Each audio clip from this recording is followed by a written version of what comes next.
Hello, hello, and welcome back to another stream of Higurashi. First, I apologize for not missing the last two streams, which were not Higurashi, but still. It's been a weekend.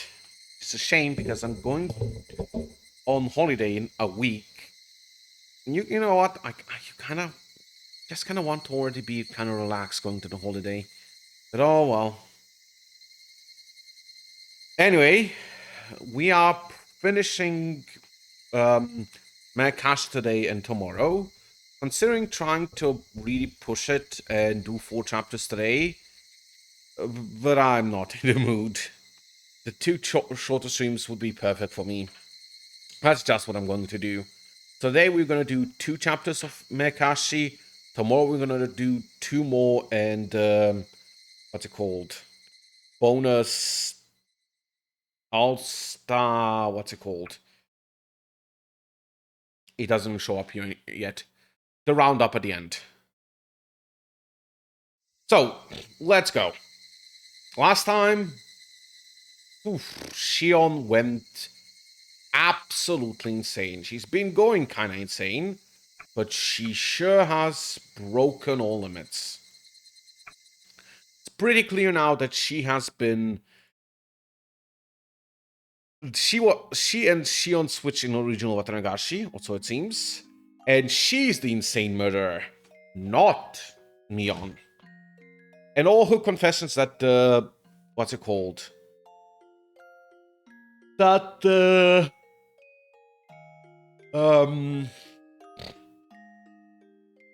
what are they called again? Sozaki's art fault for the murders are probably just wrong. Well, potentially wrong. It's her opinion that it was that was the case, so she said that back then. It is not clear that that is actually true.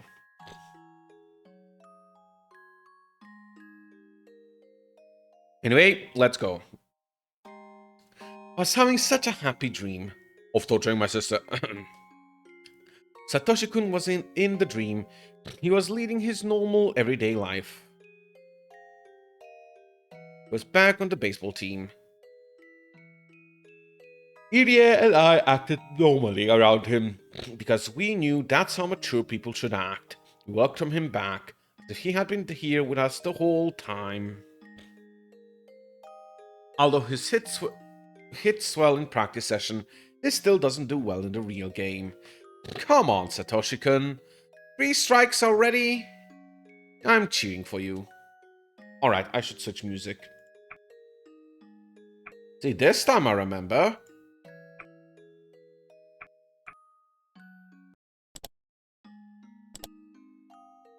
Then Satoshi-kun pouted and mumbled. I felt tears pouring down my face. Oh, sniffle, sniffle. Satoshi-kun, Satoshi-kun. Oh.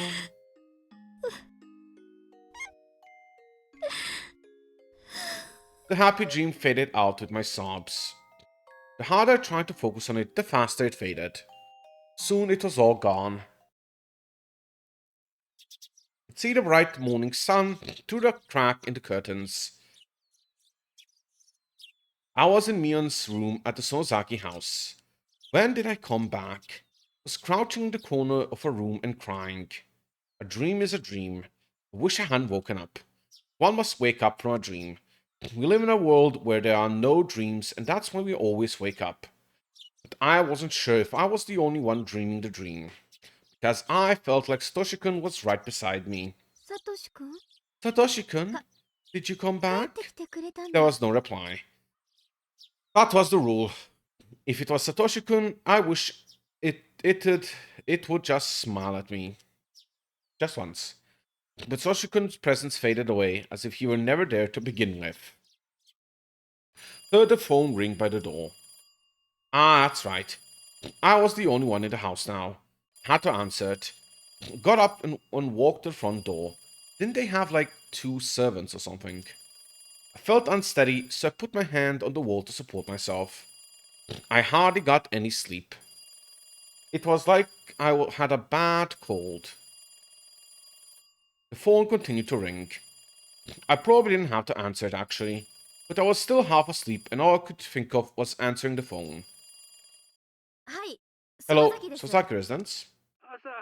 Sorry to call you so early, Kimoyoshi. Is your grandma still sleeping? Was Uncle Kimoyoshi? She is, yes. I guess she's still tired from yesterday. Think I'll let her sleep in. Yeah, you probably should. Mion-chan, you're going to school, right? Can I leave a message with you? Sure. What is it? Let's see. There will be an emergency meeting regarding the incident from yesterday. It'll be at the Shrine Assembly starting at 5 p.m. Do you get that? Yes. I'll give her the message. As soon as I put the phone down, it rang again. Hello, Sasaki residence.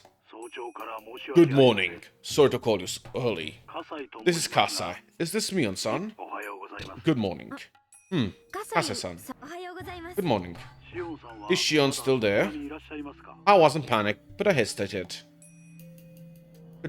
I could tell him no. Or I could play both Mion and Shion. Shion was watching her face just now. I'll get it for you. Decided to play two parts. Went back and forth down the hallway and picked up the phone again. Kasai. Morning. Good morning, Shion-san. Are you going to school today? Of course not. Feel miserable. I kind of expected that. By the way, how are you getting back to Okonomiya? I can have someone pick you up. I think I can get a ride from Uncle Kimoyoshi or somebody else. Don't worry about it. I'll figure it out. Father told me to make sure you go to school often enough. Appreciate your cooperation. Hehehe. I'll go whenever I feel like it. By the way, Kasai, did you hear? About what? You know, the incident from last night. Yes, I have. How truly horrifying. All the past victims were war criminals from the dam conflict, right? But it's different this year. What do you think about that? Don't really know. Kasa wasn't type to talk too much. If it was about something complicated, he usually responded like that. Do you know why those two fell under the curse of Hoshio-sama? Nope. I heard that last night, supposedly, they snuck into the ritual storehouse during the festival. They used a metal wire or something to unlock the door. Kasa went silent for a while. Held my breath while waiting to see how he responded.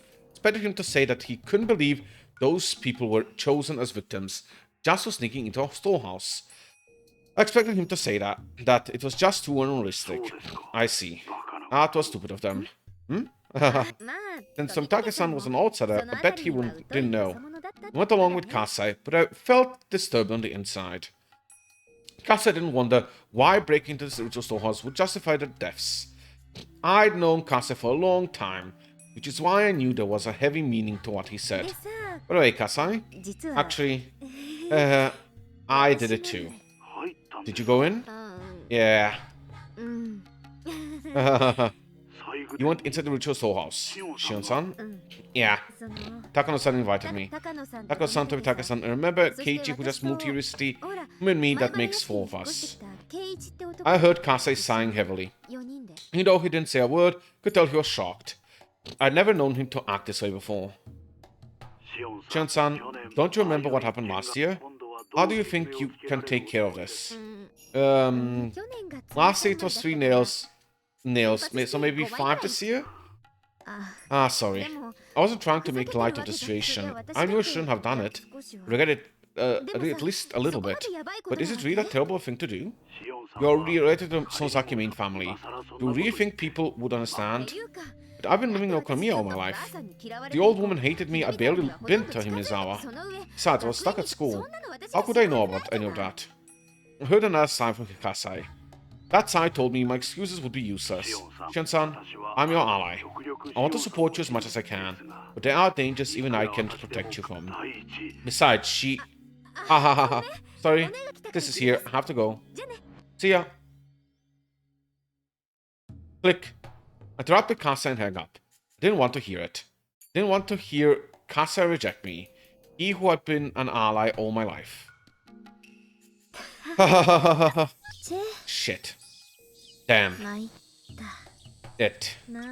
Could hear the sound of the cicadas. That sound made me feel was being cooked on a huge frying pan, making a sizzling noise. Couldn't help feeling remorseful.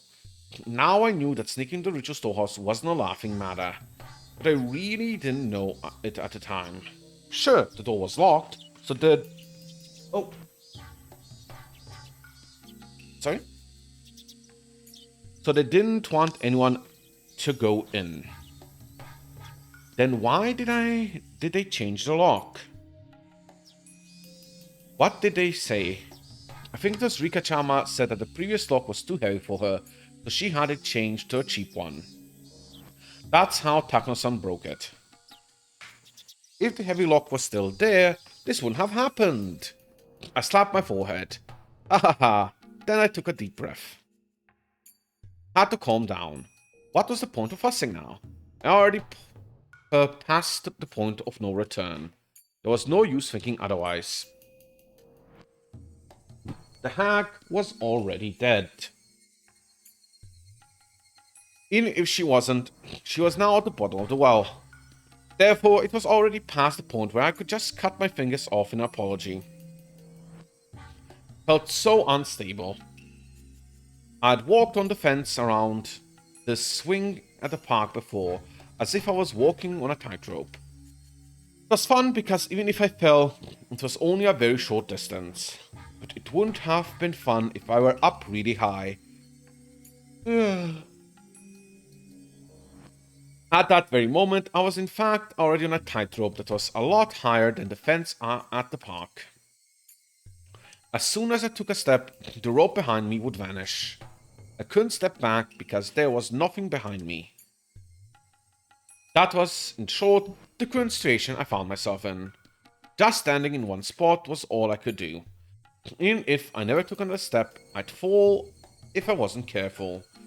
If I forced myself to walk, the danger would only increase. But if I didn't move, I would fall eventually. I couldn't see what was ahead of me. There was no guarantee that I'd ever find firm ground. But if I stopped, there was only one fate waiting for me. I have to move onward. If staying here guarantees death, then I'd rather try to walk, even if I die as a result. Even if there was a dead end ahead of me, at least I tried my hardest. In general, I tried to be optimistic. I could accept my life not lasting particularly long, but I wouldn't go easy. I'd struggle as much as possible. I already killed a hag. For that, there could be no other punishment than death. I knew my life would end soon. In other words, I was actually already dead. A dead person has nothing to lose. That means I can only go on the offensive. I clenched my fists tightly as I muttered. Even if I had to die, I couldn't die easily. That was my chance to avenge Satoshi-kun. Who did it? For what purpose and why? I was going to investigate. I was going to question. I was going to expose. Yes, I was going to settle the score. I'd carry out the plan I came up with yesterday. I could hide the hag's death somehow. All I have to say is that she hadn't been feeling well since Higurashi. I could do it all while pretending to be Mion.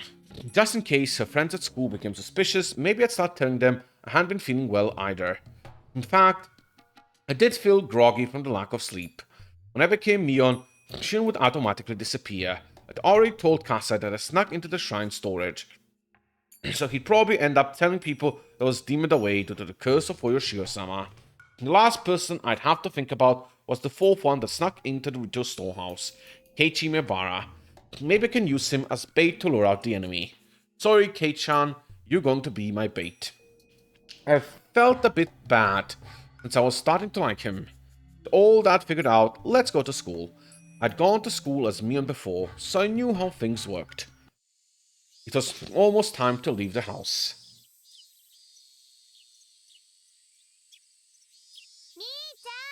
Mii-chan! Rena, please bring sunshine to the episode. I need it. You're late. You waited? You should have just gone on ahead. Mion? Your face is red. Breathing heavily too. Mii-chan, you're not feeling well? Now put her hand on my forehead. Now your hand is pretty cold. Mi-chan, you're a little bit warm. It's no big deal. Give it half a day and I'll be fit as a fiddle. You really okay? You don't have to push yourself, you know. What's this? Kei-chan, are you worried about me? Hahaha, that's nice of you. Always thought he was a goofball, so I was a little surprised. I thought they would tease me, but they didn't.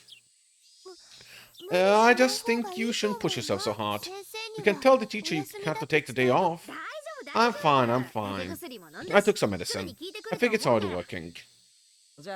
Okay then, let's go. Not overdo it, but of course there's the time. What? We need to run or we won't make it. The morning got pretty thrilling. Maybe it's just what I need to shake off the sluggishness. Let's run.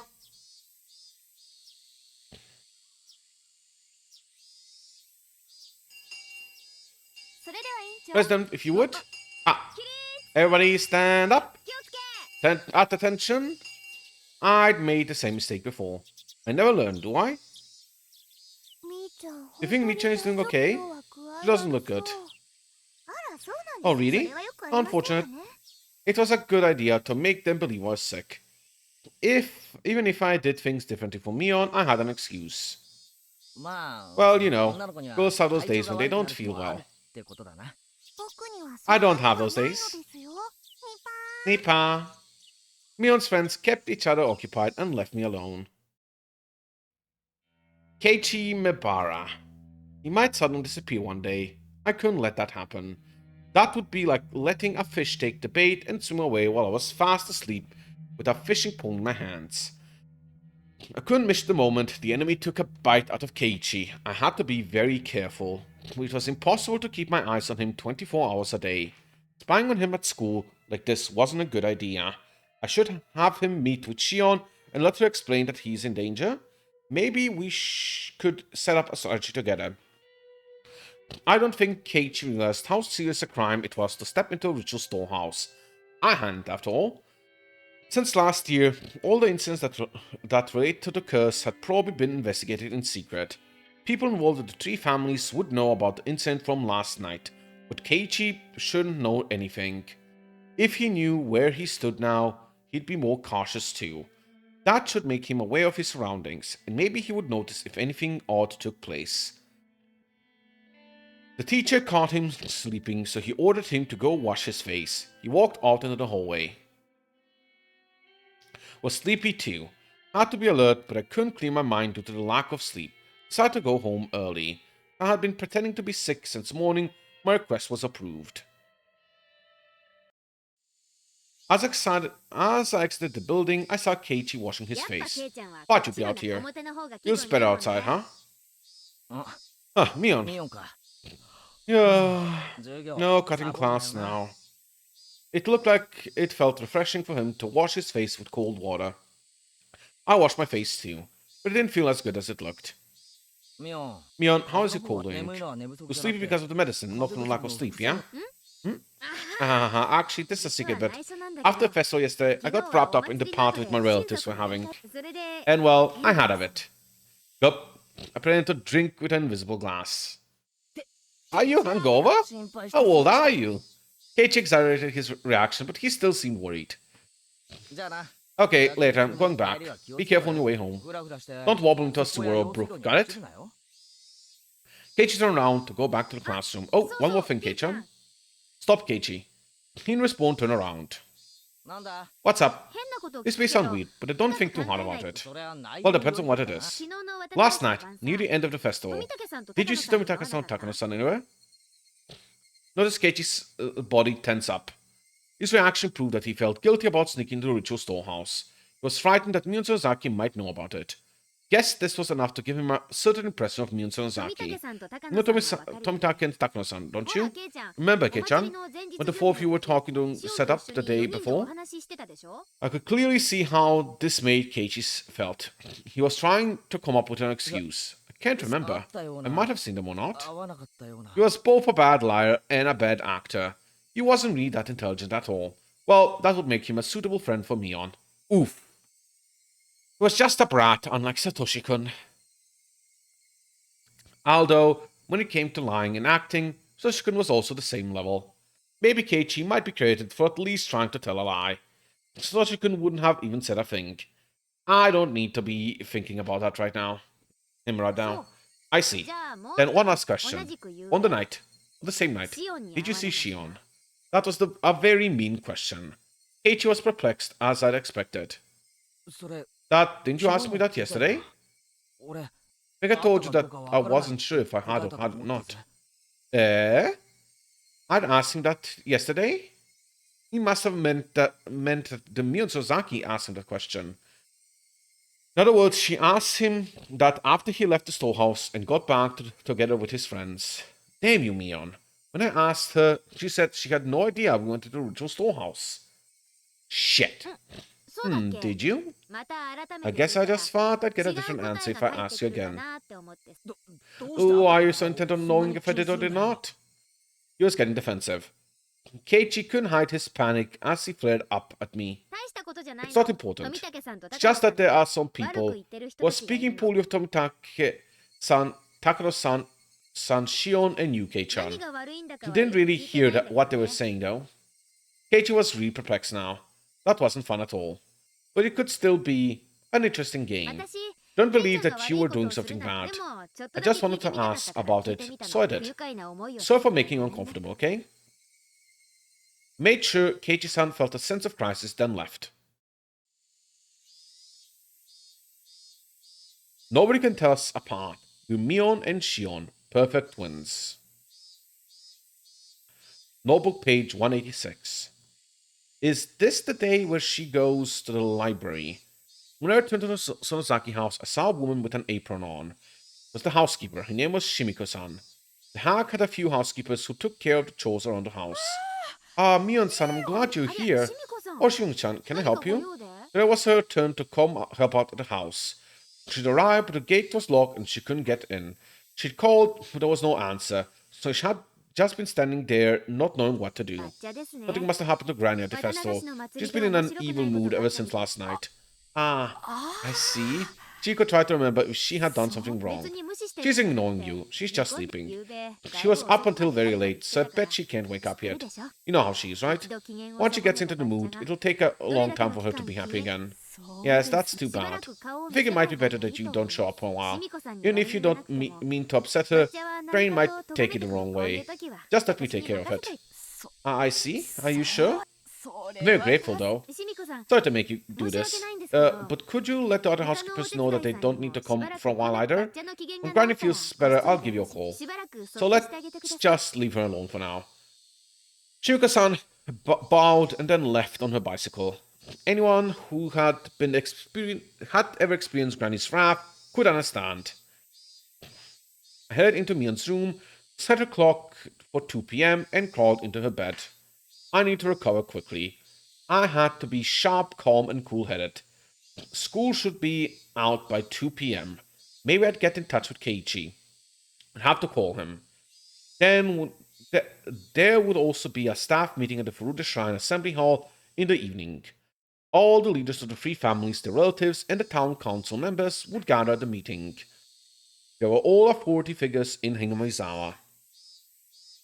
I'd be attending in the place of the hag who was sick. I'd worry about the rest when I got there. People should notice that Mion and the hag were missing for a long time. I don't need to worry, as I had plenty of time. I checked the alarm once more. Then fell asleep as if someone switched me off.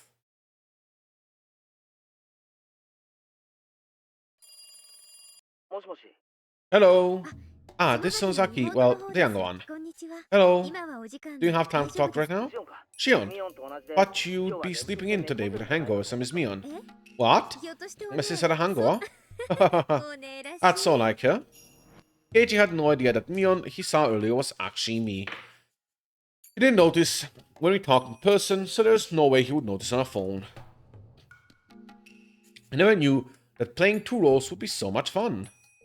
To feel such enjoyment in this game of life or death, maybe I was getting used to the situation. Or maybe my senses had gone numb. Whoops, sorry. My parents are waiting for an important call, so I can't talk for too long. What do you need? There's something I want to talk about, but if we can't talk too long, I guess that's that. How about we meet in person? If you could show me where the library is too, that would be great. You mean the public library near the station? Yes, that's fine. I go past there on my way to work anyway. We decided to meet in Okonomiya. It wasn't easy to get there from Hinamizawa, but I had to hurry. I couldn't run into Keiichi as he was heading there himself. Recall that the key to the hag's motorcycle was in his secret drawer. The hag usually got driven around for public events, but when she had her own errands, she rode her motorcycle. Keiichi, I assumed, was going to ride his bicycle. I tried to get to Okonomiya before he did. Keiichi arrived quite a bit later than me. Motorcycles are faster after all. There were hardly any traffic lights to worry about on the way there here either. Oh, Mion never keeps her appointment. I mean, honestly. Making my sister the standard of everything will get you in trouble. You're a little unsteady. You didn't get much sleep last night either, did you? Don't try to hide it. Definitely went home from school early. Oh, too bad. I've been at home all day from the beginning. I'm smarter than my sister after all. Hey now, I don't think you can call playing hooky smarter. You should finish your errands first. We don't have much time. We're going to the library, right? Yeah, thanks.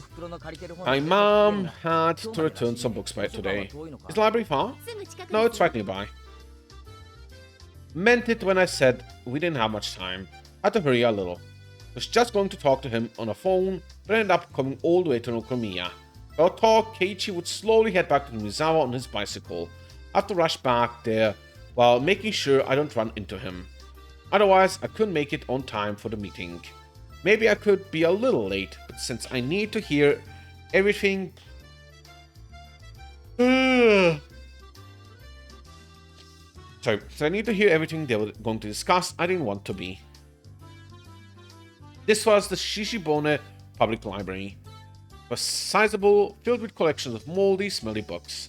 But they did have an air conditioning. It was quiet. It was a perfect place for when you wanted to be alone. After Satoshi-kun disappeared last year, I came here a lot to think about various things. This was where I first met Takano-san. I didn't want to run into her with Keiichi in tow. But then I remembered that she was already dead. The first floor of the building was occupied by government offices. The library was on the second floor, so we had to walk up a huge staircase to get there. I tasted cool air on my skin as soon as I walked through the automated door. Unlike outside, it was very quiet in here. The room temperature was both comfortable and suitable for books. I could smell the scent of old pages. All libraries smell the same. Keiichi walked up to the return table after he said so. Because it was a weekday, there was hardly anyone around. It really was very quiet. I was going to chat about some ordinary things, and then move on to the main subject. The Keiichi returned the book and invited him to the inner section of the library. Keiichi knew Mion well, but he didn't know me at all. He showed an interest in our life story. This is exactly where Takano-san told me about the true history of Hinamizawa a year ago. I was about to tell Keiichi about things that were very similar to that. Did God have a sense of irony? Now that you mention it, that toy store looked like it was managed by our relatives as well. Does that mean they operate Angel Mode too? I told him the reason why the Sozaki family was so powerful in this area. I assumed that since Keiichi came from the city, there was a good chance he couldn't even begin to understand how one old family could literally control an entire area. Unless I explained this to him, how powerful the Sozaki family was, he wouldn't understand what kind of danger was bearing towards him. The family is particularly strong in finance and real estate. Even a lot of members of Chamber of Commerce and Industry, they have the last name Sozaki or are their relatives.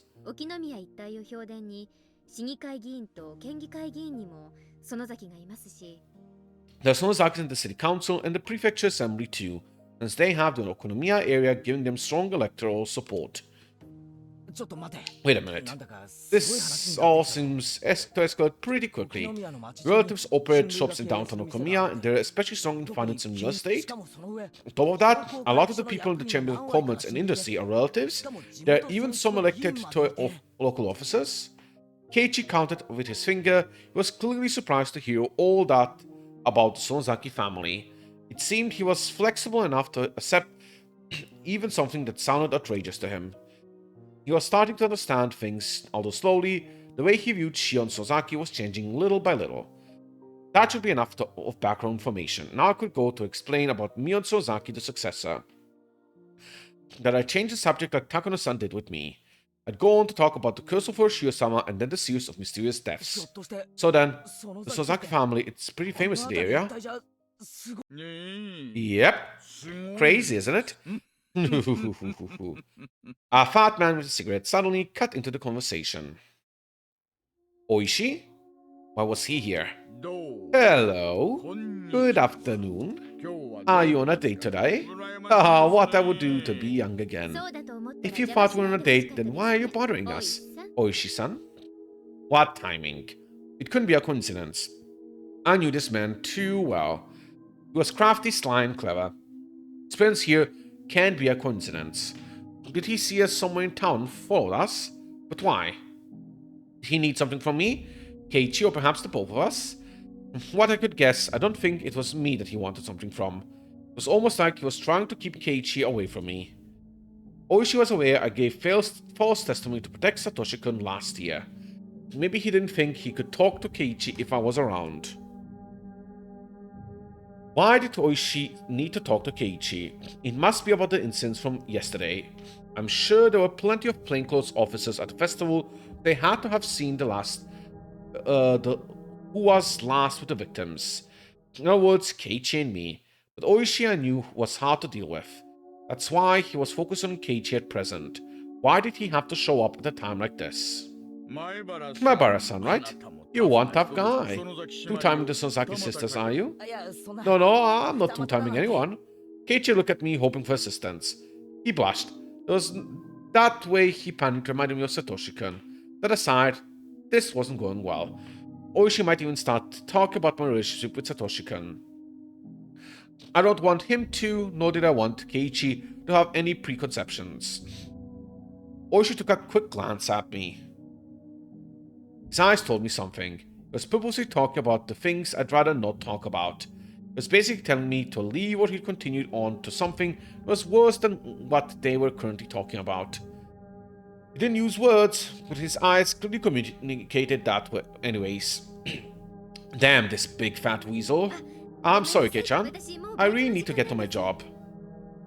Huh? Oh, you do? I realized that I wouldn't achieve anything like this even if I stayed longer, so I used my part-time job as an excuse to leave. Oishi looked at me and grinned. Damn it. He won today, but I'll win next time. Wait, didn't you have something to talk about today, Shion? Yep, I'll see you later. Oh, I'll give you a call after I'm done. I'll be okay to call at night, right?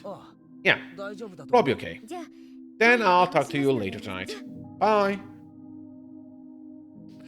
Higurashi, when they cry. Kai. Always forget the Kai. Kai.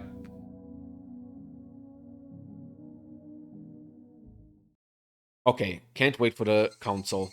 She's definitely killing Kimiyoshi. But we'll see how exactly this happened. And what she found out before that. Probably very little. Hag's motorcycle had become my primary means of transportation. My next stop was the staff meeting at the Furuta Shrine's Assembly Hall. It was easy to imagine how a normal meeting would play out if we were just celebrating the end of Watanagashi. Today's staff meeting was likely going to be trained as the Sonozaki family councils. Yes, the staff meeting was going to deal with the heart of Hinamizawa. I couldn't let my guard down even for a moment. I rested for a while at the house, then left for the meeting. I walked up the long stairs to Furuta Shrine. At the top, I saw some elderly men smoking in front of the hall. Since they had a minor fire a long time ago, it has been made into a non-smoking area. Ah, is it Mion-chan? The head of Kimiyoshi family, Uncle Kimiyoshi, noticed me and waved. He must not have expected Mion to come alone. Normally it would have been either the hag by herself or Mion tagging along as an assistant. Frances had a terrible mood since the incident last night. She's been staying in bed and won't even let me get near her. They all understood how troublesome she was when in a bad mood. They smiled bitterly in sympathy. So here is the Sonozaki family representative then. Has Oryo-san told you anything? Sort of. What did he mean by, has Oryo-san told you anything?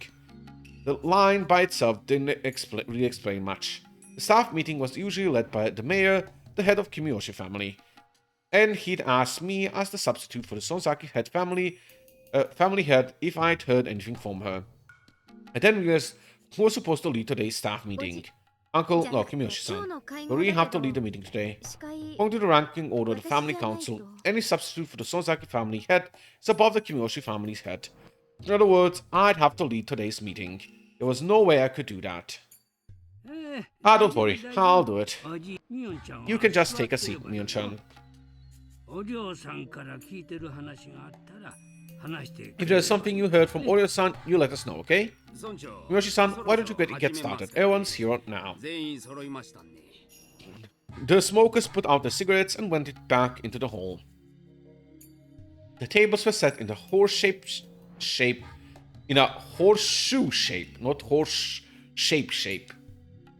And I was told to sit next to the chair reserved for the chief. The seat opposite mine was empty. Considering its location, it's probably where the Furuta family head Rika Furuta would sit. But somebody had said earlier that everybody was already here. Either Rika-chama had called in absent, or the empty seat was just a formality. Knowing the subject of this meeting, I don't think that Furuta family head would even want to attend. Even if Rika-chama actually attended, she wouldn't be able to say anything. All she'd usually do at the Sonozaki family council was draw pictures on a notepad. She would probably end up drawing pictures at this meeting too. Besides, they probably didn't want her to hear anything unpleasant. In this way, the empty Furuta family seat was easily explained. When everybody was seated, the head of the Women's Association served tea. She gave me an evil look, trying to tell me to help out. I got up and did so. After that, everybody fell quiet and the secretary stood up. Everyone, thank you for coming today on such short notice, despite your busy schedules. Let's start with a few words from the mayor. Go ahead, please. Please excuse me for staying seated. Ken-chan, you stay seated too. Thank you all for coming today. All you did a great job at Wataringashi yesterday. The festival was a great success as usual. There weren't any mishaps. Lots of villagers came and I believe it went great as a whole. Let me see, how many people was it? According to the Imperial General Headquarters report, approximately 5,000 people showed up. Wahahaha. Everybody laughed except me. Hope we'll continue to work together to carry out this tradition. Appreciate your cooperation. Clap, clap, clap. Applause with only 8 people doesn't sound so great. Okay, let us move to today's proceedings. Kimiyoshi-san will lead the meeting today. Please applaud if you approve. Clap, clap, clap. Then thank you. With your approval, Mayor Kimiyoshi will take over. Please go ahead. Thank you, Ken-chan. Let's start now. Sorry, could you close the curtain? Everybody closed the curtains nearest to them. The sun was still up, but with all the curtains closed, the room became very dark. The village chief explained the details of the incident as well as what went on with the police. Police vehicle discovered Tomitake-san's body on its way to Okonomiya last night. Oishi's special curse unit was standing by, expecting something to happen for the 5th time, so they responded quickly. Since Tomitake-san and Takano-san were rarely apart, Oishi got in touch with the neighboring prefecture police department and asked them to look for her. As a result, they found a burned body of a woman in the mountains of the Gifu prefecture, and the body was identified as Mio Takano.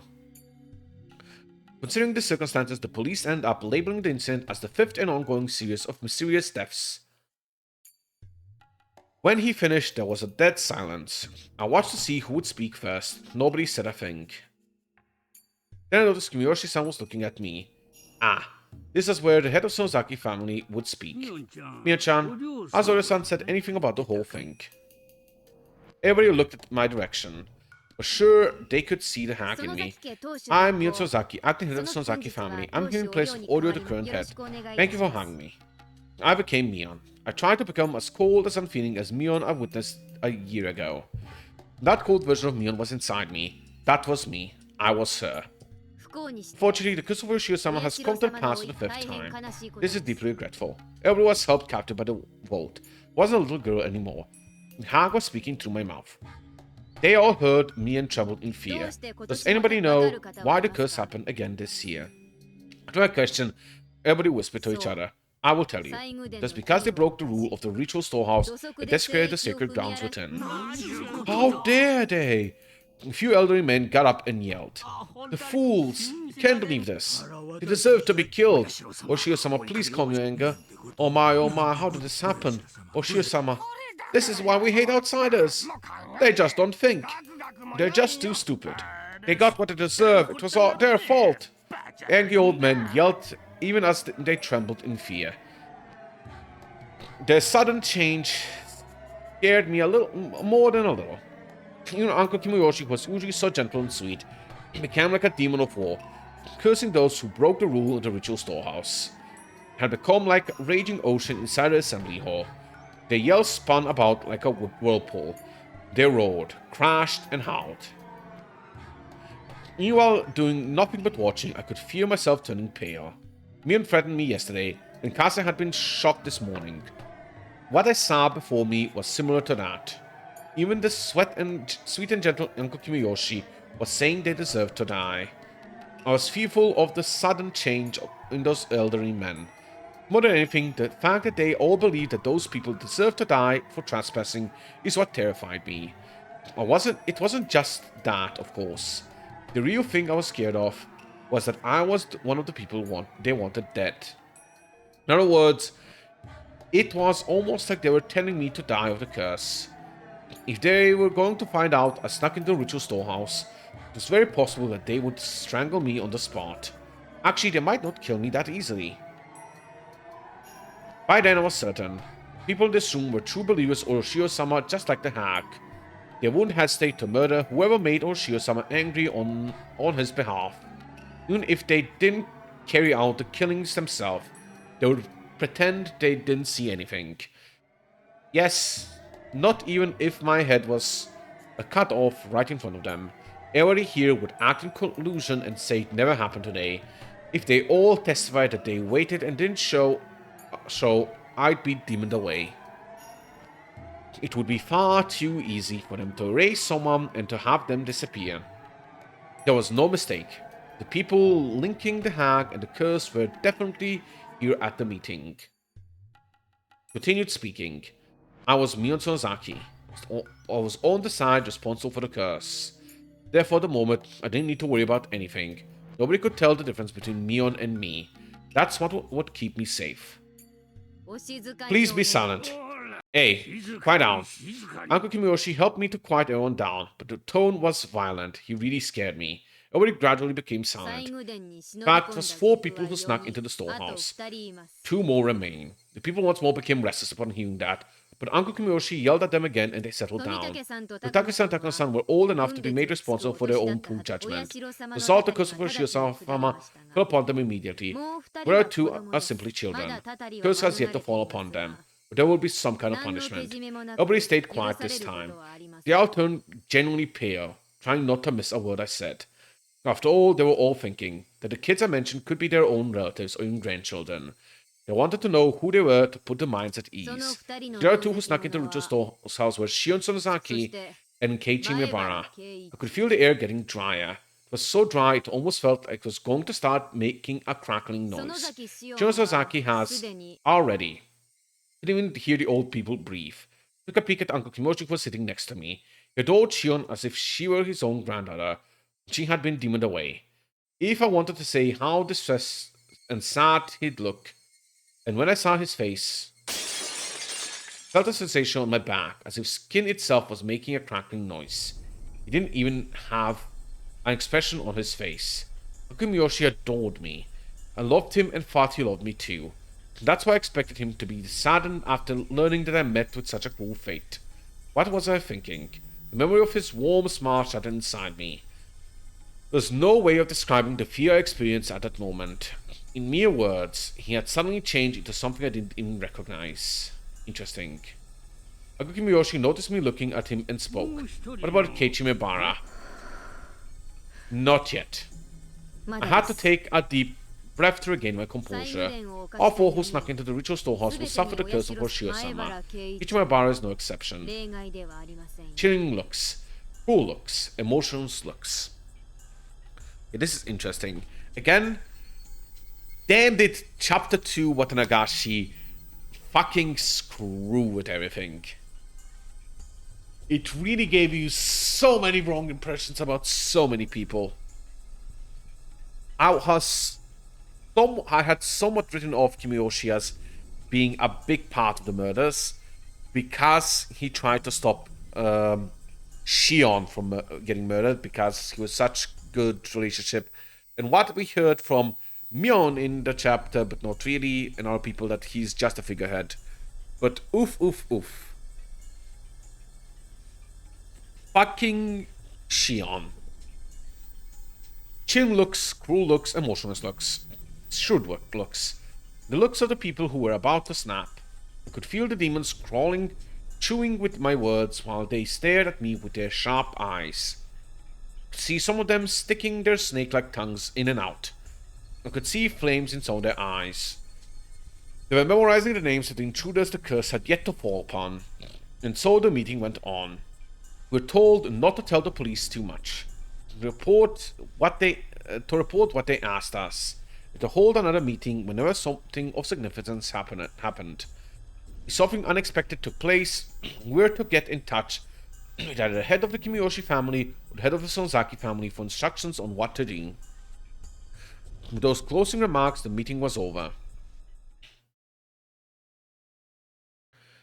It was already getting dark outside. Being in a in a valley surrounded by mountains, once the sun went down in Himizawa, it got dark quickly. If it was hot during the day, it'd be cool down quickly. It would cool down quickly at night. The elderly people who said goodbye to each other and left on their bicycles, on their motorcycles, or in their cars. Uncle Kimiyoshi waved him goodbye and started to head home himself.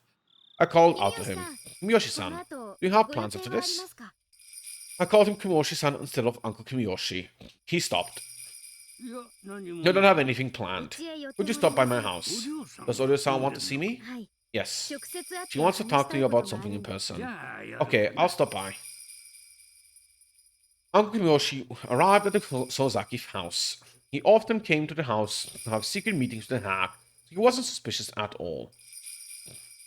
I invited Uncle Kimiyoshi into the living room, served him a cup of tea, and told him I would fetch the hag. I left the room and killed some time down the hallway. Granny will be here after she gets rest. She might take a little while, but that's okay. I'll just wait.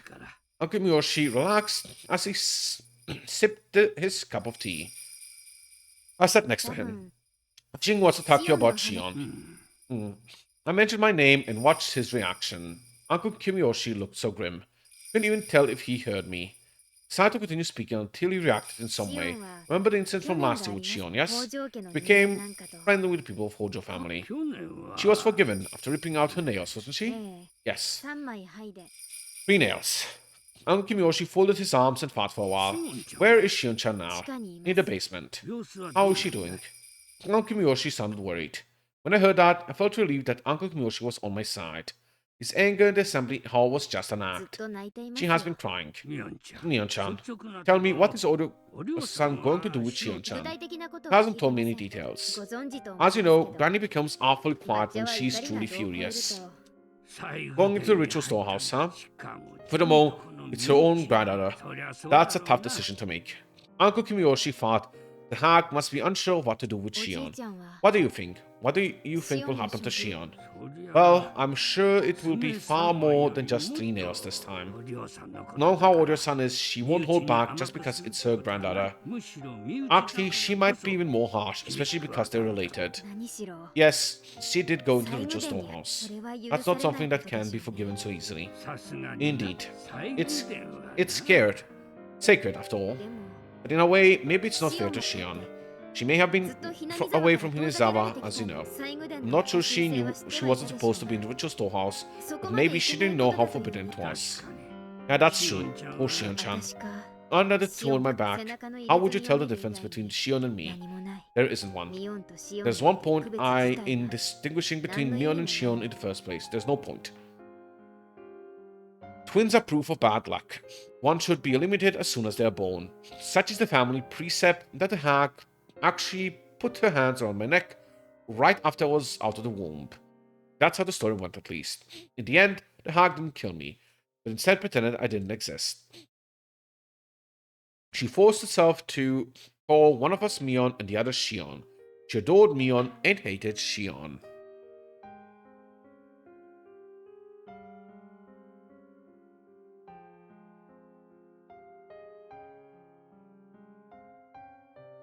Sorry?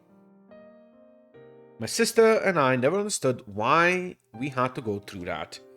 We didn't care about who was Mion and Shion. So one day we came up with an idea. Decided to share the joy of Mion experience and the sadness Shion experience. We often switch places. We were both Mion and at the same time we were both Shion. Adults around us tried to put different clothes on us or style our hairs differently so they could tell us apart. That was nonsense. No matter what they did to us, all we had to do was switch places and nobody could tell us apart. Finally, they decided that we switched places because we were always together. On that day, Shion got to go to an amusement park. Since then, we've been separated. Mion-chan, I can't even imagine what will happen to Shion. Whatever it is Granny decides to do, I'm not in a position to say anything about it. She doesn't listen to her relatives. You're right. There's something Oda-san needs to work on. If Shion wasn't Shion Sonzaki, she would have been dead a long time ago. I can't even begin to imagine what kind of punishment might be equal to her death. Even if she isn't killed, she'll probably never see the light of day again. In other words, she'll be demoned away. Mion-chan, does Shion-chan regret what she has done? Yes. In response, Uncle Kimiyoshi tapped my shoulder and then slapped his chest. He smiled reliably. Don't worry. If Shion-san feels bad about what she has done, she won't be demoned away. Leave it to me. Really? I'm sure Oda-san will be furious to hear me say anything. But I won't give up. I'll explain to her that Shion-chan regrets what she has done and I'll beg for her forgiveness. Tears began to fall from my eyes. I knew it. Uncle Kimiyoshi was my ally after all. He said he would forgive Shion. He was my ally. I was very happy. Are you sure? Are you sure she won't be demoned away like the Satoshi Hojo-kun was last year? Uncle Kimiyoshi smiled reliably again and told me. He was a brat of the Hojo family. This is Shion-chan of the Sozaki family we're talking about. Of course she'll be forgiven. Whoop! You just pressed the Satoshi button. Shouldn't have done that. And... About the Hojo family, I talk about Satoshi-kun, last year's victim. Those Hojo people, they were traitors who tried to sell out the whole village. Of course he got demoned away. He was a Hojo after all. Hojo people should all be cursed. Only people like them get demoned away. Shion-chan will be okay. It won't happen to someone like her. Uncle, didn't Shion take care of that for Satoshi-kun last year? Was he supposed to be forgiven? Take care of that? What do you mean? Remember the 3 nails? She removed 3 of her nails. Ase-san, Uncle Yoshiro, and the Satoshi-kun. 3 people. She removed the 3 nails for 3 people. Eh? But that was why it was 3 nails, huh? Huh? What? Wasn't that the significance of those 3 nails? Yeah, you're right. There were 3 people involved, hence 3 nails. I heard that too.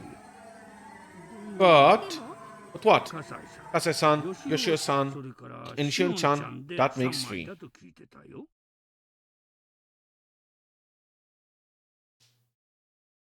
What? Eh? What? Huh? What? Endured excruciating pain. The first one was to my left pinky, then the right finger, and then the middle finger. People held me down so I couldn't move, but I endured. Had to endure 3 nails. Didn't even know which nail was for Satoshi-kun. If my middle finger was for Satoshi-kun, I'd have to endure until the middle finger was done so that Satoshi-kun would be forgiven. That was why I endured. Even Mion said afterwards, everything was forgiven. Huh? Huh? Mion, didn't you say Satoshi-kun was forgiven? Didn't you? That's what I heard. I think that's what I heard. Or did I? Eh? Huh? I felt the air move. There shouldn't have been a breeze in the room, but it felt it anyway. The cool air stroked the back of my neck. Then that was when my true self stood right behind me and nodded. Although there was no wind, my hair billowed. The burning wickedness buried deep inside my eyes became visible. Why do you think Satoshi Hojo-kun got demoned away? Satoshi-kun's parents did in fact try to sell out the village. They deserved the curse of Shio-sama. Satoshi-kun was simply their son. What has he done? Mion-san, I'm asking what kind of crime Satoshi-kun committed. You said earlier that he deserved to be demoned away because he was born of the Hojo family. What has he done to deserve to be demoned away? Yoshi-san didn't know what to say to a sudden question. He seemed dismayed. I didn't hear her say it, but I know. It was Oryo Sozaki's decision. He decided that Shio-sama's curse would fall upon all the Hojos. Wait, Mion-chan, that's not true. Didn't she decide that? No, she didn't. Because of Shio-sama falls down upon the Hojo family, you remember talking about something like that, you never decided that nobody did. Then why did you say, because he was one of the Hojos earlier? Sorry, Mion-chan. That was, I shouldn't have said that. I'm sorry. That's just it. Anything that happens to the Sojo family is a curse. As long as someone has the Hojo name, nobody cares what happens to that person. The idea has spread like a virus among the villagers. It didn't matter if Satoshi-kun did anything or not, because he was a Hojo, he was filthy. The infection of an idea is the entire problem. And you all believed in that idea. You couldn't even think straight anymore. I can't forgive you. I can't let something like you... Oh, what has he done? He doesn't do anything. He was Hojo-san, that's all the crime is. That is what did you? Curse fall upon him. What crime committed? It's going automatically, I'm sorry. Wow! Yoshi-san's upper body bent backwards and fell to the floor. That was that. My stun back hit back. Stun gun back. I put the stun gun back in my pocket. Up! To the dungeon we go! Sorry, Shion. What was that just you said? Apparently, Takano-san and Tomitaka-san died last night. Takano-san was found burned to death. Taka-san, well, it looked like suicide. Found out this morning. Heard my father taking to the relative on the phone about it. As I thought, Keiichi didn't know anything about what happened at the festival last night. Of course, it's not going to be reported by the media. That's how it was in the past, too. Keiichi-san insisted that unless he heard about it in the news, it couldn't be real. An investigation into the series of mysterious deaths are done in secret now. Of course, he didn't hear about it on the news. I hear the mayor and several important politicians from the Sonsaki family put all the pressure they could on the police. Do you mean their deaths are going to be dealt with in total secrecy? That's how it is. Of course, the police are still investigating. That's being performed in secret too. Though, so I hear the investigation itself is very restricted in what it can and can't do. You could essentially say that interfering with a police investigation. Can't believe this. People died and yet they're dealing with everything in secret. If we break it down any further, it means that no matter who dies on the night of Higurashi, it won't go public. That's not the biggest pile of bullshit I've ever heard. Kei-chan, remember how I said before that the villagers could be the ones carrying out Ushio-sama's curse? That's what I mean.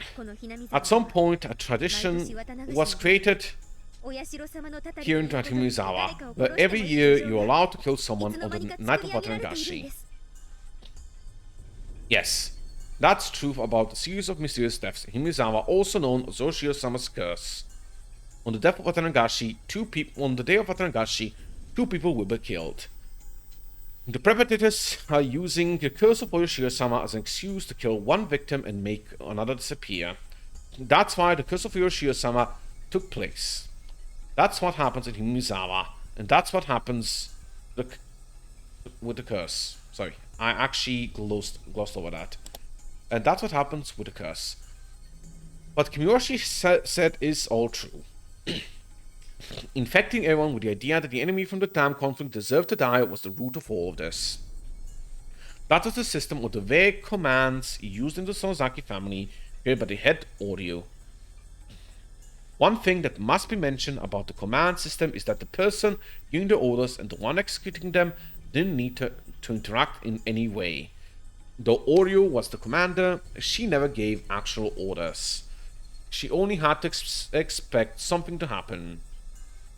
Every single one of the family council members around her wanted to satisfy the expectations if given the chance. They didn't have to be proactive about satisfying it. They could be passive too. But when the chance arose, anyone who knew Oryu's intention could potentially become the one to execute her orders. Therefore, Oryu would never know who actually executed her orders, and none of the relatives knew it either. But they all knew things would conclude just as Oryu wanted, and they could assume it was one of their own who did it for her. This passive support system was thorough, effective, and spread all over the village. Its ties became even tighter after the dam conflict. Anyone could be the one to execute Oryu's orders. Therefore, everyone supported each other. If someone did something, then others would try to satisfy Oryu's expectation in different ways. For example, they came up with false evidence or otherwise passively interfere with the investigation. And if they didn't know exactly who they were protecting, they'd still work together to protect whoever it was. Yes, I had finally figured out how it all worked.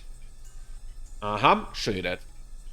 Raised in a more organized manner, it would go as follows. The system of killing 2 people who are unwanted by the villagers each year required 3 elements. The first element was a region in solidarity. It was created during the long and unique history of Himizawa. The villagers' bonds became even tighter during the dam conflict. There was one of the conditions in the place to have a curse. It was an element that was already in the region, not one that could be created. The next element was having the same moral standards. This was a very important element, as the curse couldn't have happened without it. Also, this element was created by Oryu Sonozaki herself. That was why she could claim that this system was established by her own will. And the same moral standard means that everyone everywhere acknowledges the same enemy. Even when everybody in the village joined together, it wouldn't be meaningless if they all didn't know exactly what the enemy was. During the dam conflict, Oryu Sonozaki made the identity of the enemy very clear to everyone. They couldn't just say that they were against the dam construction and that the government was their enemy. That wasn't clear enough. The government didn't really pinpoint who the enemy was, but Oryu made enemies out of the construction site itself, and therefore its manager chose targets that the villagers could see with their own eyes. They were clear and easy to understand. The villagers acknowledged that everybody at the dam construction site was their enemy. The construction site manager was the enemy commander. Using the same methods, she labeled one after another an enemy of the village, practically cataloging a list of enemies to print into the villagers' minds. Earlier had used the term infecting for this phenomenon. Those infected by the idea were the people unconsciously giving the orders to commit murder. When infection spread across the village, when all of Hinamizawa residents acknowledged the same enemy, that's when Hinamizawa itself became a murder. Wait, I'm sorry. Oh, that's when Hinamizawa itself became a murderer. Or you combine those two elements, a solitary region and having the same moral standards, and then selected the enemy and spread the notion throughout the village. The law would normally have punished them both, the one who committed the crime, the one who gave the order. But Orio's system didn't require an order at all. Orio had become concerned about the enemy she had pre-selected. That alone wouldn't cause the curse to take place. Orio's concern was a safety device, and when the safety device was off, the curse wouldn't occur unless there was a finger to pull the trigger. The last necessary element was to set a date for execution. The night of Watanagashi. The night to venerate Oroshio-sama, the guardian deity of Hinamizawa. On the night the curse of Oroshio-sama fell upon two enemies of the village, and they disappeared. Everyone in the village acknowledged that as fact. In other words, if the same incidents took place on any other of the other 364 nights of the year, it would be nothing other than a murder case.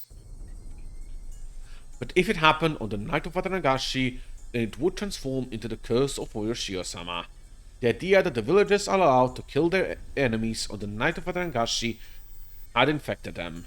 The villagers were the cells of this huge creature called Hinamizawa, and each cell would be taught who the enemy was.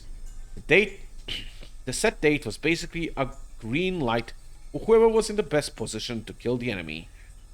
That was the truth of the curse of Oroshio-sama. Therefore, the one who actually killed Satoshi-kun isn't my enemy. The one who set up the murder system and the one who named Satoshi-kun's family as the enemy is my enemy. To use the broader definition, Hinamizawa itself and the very system of Oroshio-sama's curse is my enemy. I already killed the hack, the one who designed the system.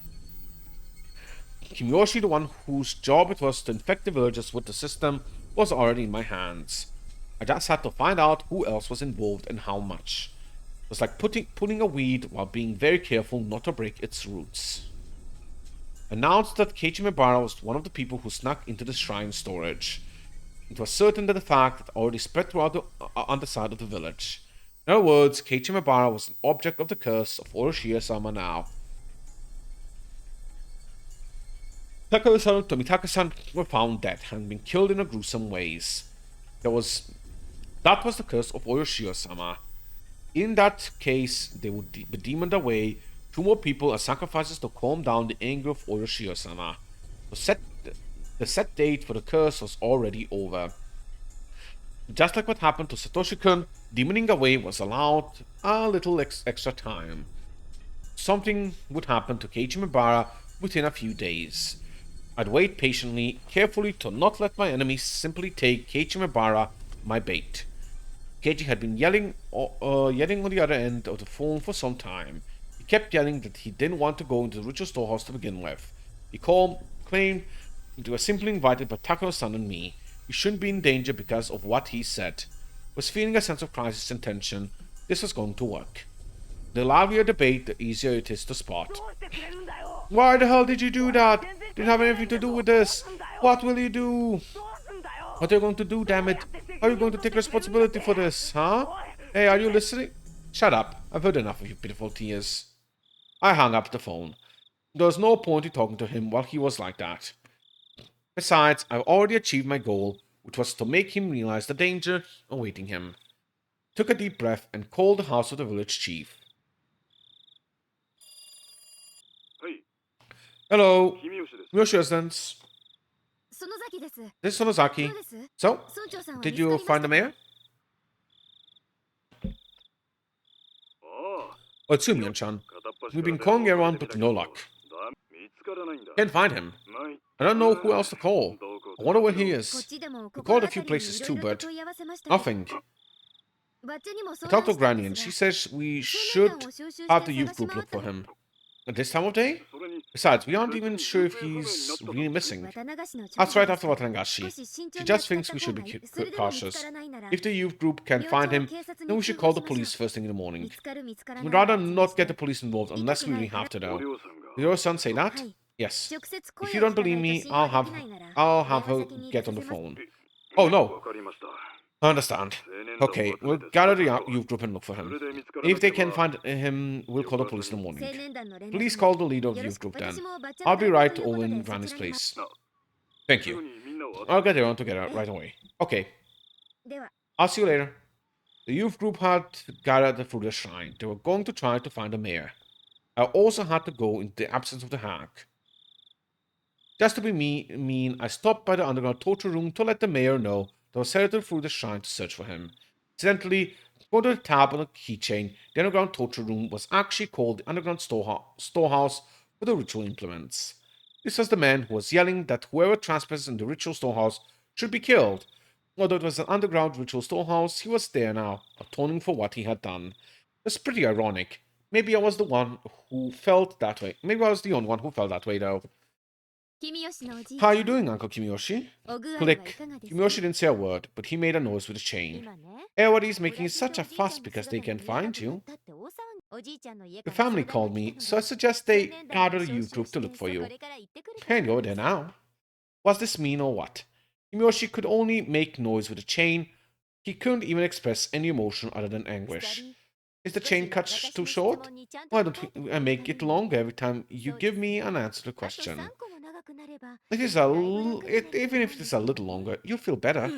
Kimiyoshi's hand was tied behind his back through a wire. He was wearing a leather collar with a chain was strapped around his neck too. The collar's chain was a pulley attaching to the ceiling, the chain pulling him towards it. The chain was very short and pulled very tight. Kimiyoshi had to stand on tiptoes to be able to breathe. He had been like that for almost an hour already. He was already exhausted. If I left him overnight, he'd probably end up hanging himself. You told me earlier that you didn't know, but I'll ask you one more time. Please tell me anything you know about Satoshi Hojo-kun. Oh, sorry. You can't even talk, can you? I'll loosen the chain a little bit even while we chat, then. I turned the pulley just a little loose to loosen the chain that was pulling Kimiyoshi's neck. Kimiyoshi's heels finally touched the ground, relieving the pressure on his muscles. I really don't know, Shion-chan. I really don't. Don't you even know if he's dead or alive? I really don't know anything. Well, I guess that's how the cousin system in Hinazawa works. Possible you really don't know anything.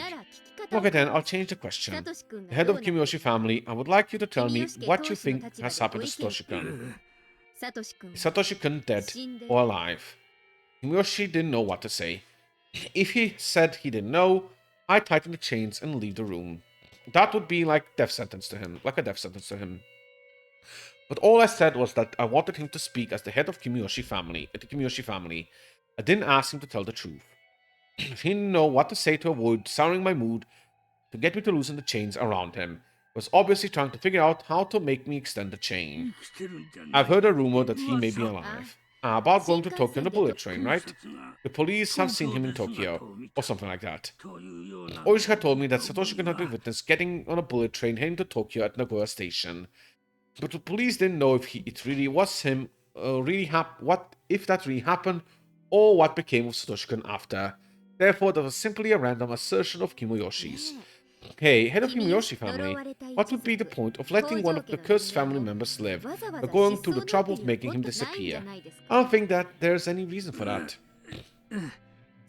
Besides, who gave you this information? I was in close contact with Oishi for a while, but he never mentioned it to me. Uncle, if you're saying that to make me feel happy, it's not going to work. You know that, don't you? I reached for the pulley, controlling the chains around Kimiyoshi. The act alone sent him panicking as he feared them tightening once more. So sorry, I'm not trying to make you angry, Shion-chan, I'm sorry. I don't have time for this. I'm simply asking you to help me look for Satoshi-kun, that's all. I don't know, I know that, I'll answer you. I took my hands off the pulley. Seeing that Kimiyoshi-san began making loud groaning noises to try and show he was thinking hard. Be frank with me. Do you think he's alive or dead? I think you shouldn't think he's alive. That figures. There was no point in letting him live, right? I agree with you. We didn't mean anything too deeply by it, but what I said truly scared Kimiyoshi. Police think he ran using the money he saved to buy Tako's birthday present, because he was the main suspect of his aunt's murder. What do you think about that? Well, I heard the culprit was some kind of drug addict.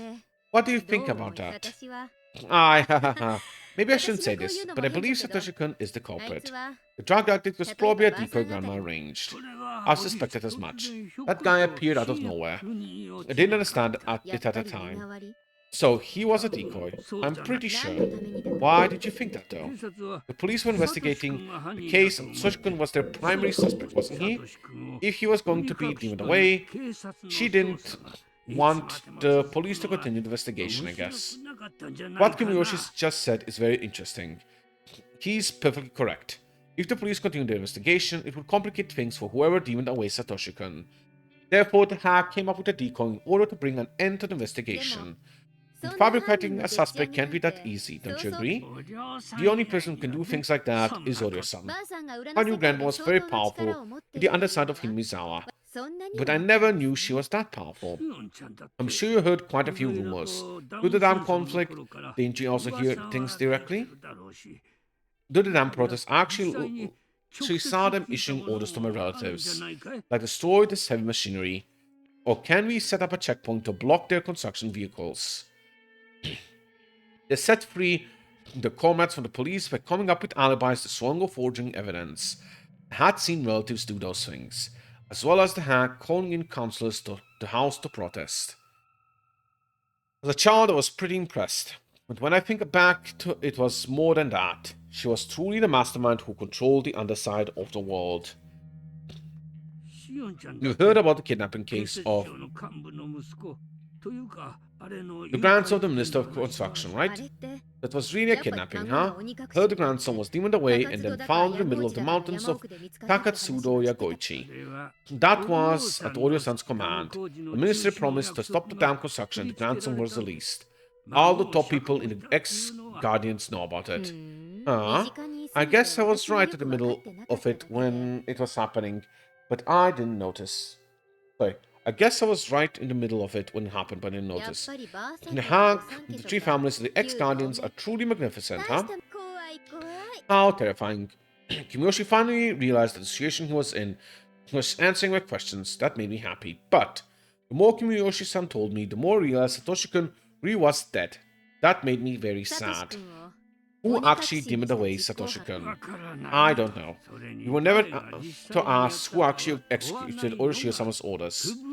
He was right. That was how the system worked. And so that was a bad question. Whoever it was did a great job, because the body hasn't been found. That's not easy. Putting aside who actually killed him, it's possible Oryo-san has helped to get rid of the body. You know about the well further down from here, the one used to dump bodies, don't you? Yeah, I do. It's a lot safer to dump a body in the well than to bury it somewhere in the mountains. Whoever disappears becomes a sacrifice to calm the anger of Oroshio-sama. That was the rule of the game. Therefore, the bodies must never be discovered. That's why the bodies had to be dumped somewhere nobody could find them. It's very possible that the well was used for that. Then Satoshi-kun is at the bottom of that well? I grabbed the flashlight and headed to the huge cavern with the cells. As I turned on the lights in the cave, Mio noticed me and gave me a worried look. I ignored her and headed to the cell in the back. I was still very impressed at how well it was hidden. It was almost artistic. Shone the flashlight to the bottom of the well. I had no way of knowing how deep the well was. The light of the flashlight wasn't strong enough to reach the bottom. I inhaled, then screamed into the well. Satoshi-kun! Satoshi-kun! Satoshi-kun's name echoed again and again. It was obviously a very, very deep. Part of climbing down using the wedges in the wall. But with the flashlight hanging from my neck, I couldn't light my footing properly. Even if it was enough lighting, I didn't even know if the wedges were sturdy enough. It would be like committing suicide. Satoshi-kun was at the bottom of this well. That's when I felt it. A warm hand rubbed my head for sure. Yeah, I'm sure that happened. Shion, you finally found me. Satoshi-kun. Ah, I've been looking for you for so long. I'm sorry I couldn't find you while you were still alive. I'm sorry. It's not your fault, Shion. There was nothing you could have done before I was killed. But you did everything you could to do after I was dead. Satoshi-kun, I want to join you. I'm coming right down now. I'm going to jump, so please catch me. Satoshi-kun smiled bitterly. Sad to see him reject me. Shion, I'm happy you found me. But you are alive, Shion. It's so important to be alive. You can't waste it. If you weren't here, I don't want to live. I want to be with you, Satoshi-kun. I want to be close to you. I want you to rub my head again. I want to spend time with you. I'll be a good girl. I want to be with you. Live. Do I have to? Live and enjoy your life, okay? What's so fun about living alone? You'll find out as long as you're alive. To live, I will live. I will live. The eerie well now felt warm. Wasn't allowed to go down to the bottom. But the edge of the swell was the place where you could meet.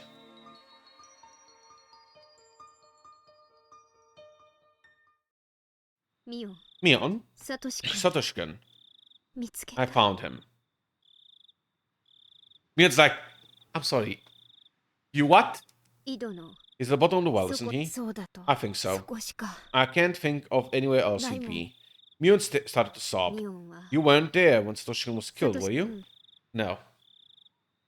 If you were there, would you have begged Grandma to forgive him? Yes. I would have begged her to let him live. Liar. Eh? You liar! On that day a year ago, I just recalled how cruel Mion was when she forced me to rip out my nails, acting the role of a successor. Even if she was there when Satoshi-kun was killed, she wouldn't have stopped being the successor. Satoshi-kun was brought to the torture room. When he saw Mion, I'm sure he thought she could save him.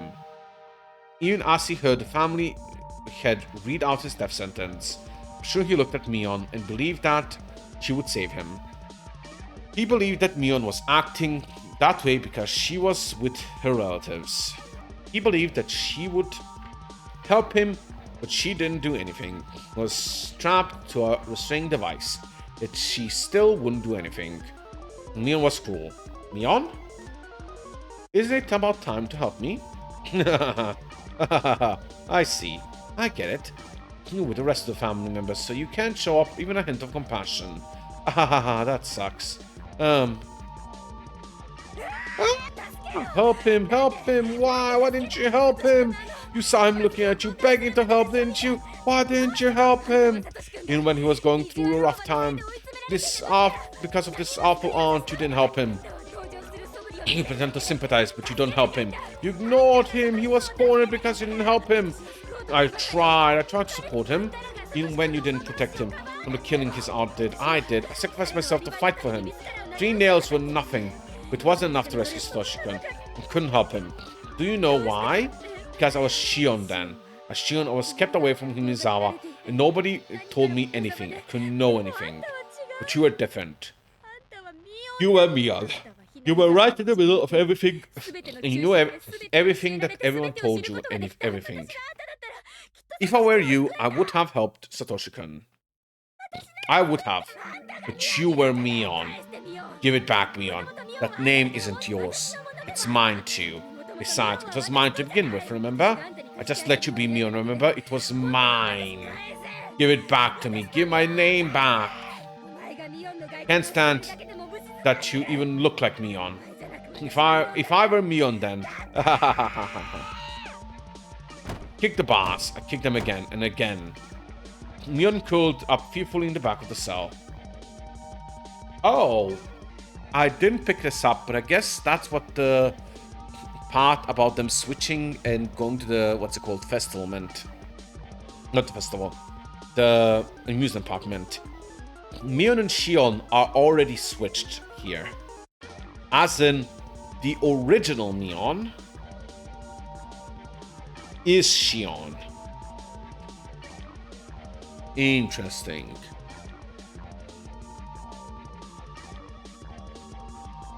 Mion curled up peacefully in the back of the cell, as if she were trying to prevent the bars from crashing down onto her.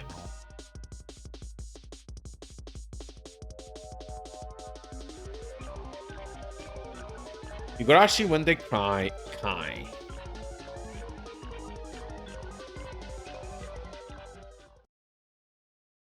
Notebook page 188.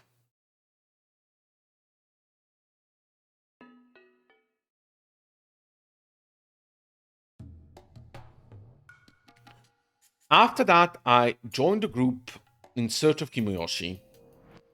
Went down to the town council's phone directory, called to see if he had visited, then had the group split according to circular notice division and sent them to search the town. Everybody seemed to have assumed they wouldn't find him, but since I knew they would definitely never would, it was just bothersome to me. Even after midnight, they were still enthusiastically looking for him. So everybody assumed they would find him? Ah, okay, they wouldn't. I bore the sleepiness while yawning. Then I heard somebody whisper. Last year, we did the same thing with Satoshi Hojo went missing.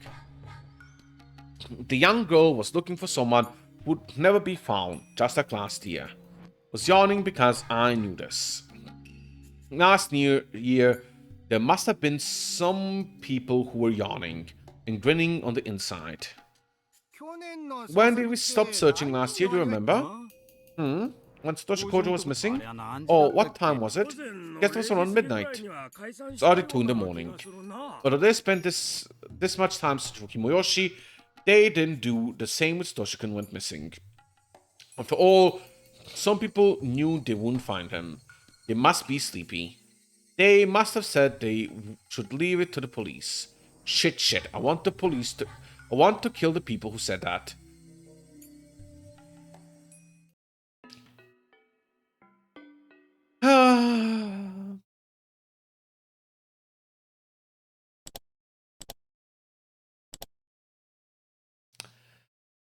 These people are... Shion is so unhinged. I guess it's Shion, Mion. It's the original Mion who pretended to be Shion, but kind of became Shion, and then is now pretending to be Mion again, but more pretending to be herself. So stop pretending to be Shion. Yeah. This is a whole mess.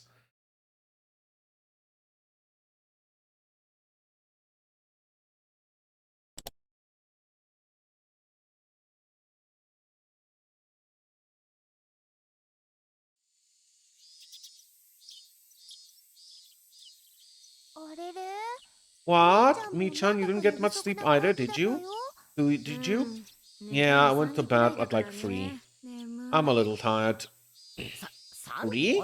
Hey, you can't stay up late. You probably read the first volume of a manga, but was interested and read the entire series, didn't you? I understand, I've done that before. What? Wait, is this about the mayor? He still has been found? Nope. I went to the Furuta Shrine to join the youth group in the search for the mayor. Since I knew there was no way he would be found, it was really boring for me. Well, just enduring sleepiness wasn't that bad. Not if you considered what Kimiyoshi had to go through since last night. He had been hanging around the ceiling, couldn't even fall asleep or sit down, since he had to stay on tiptoes the whole time.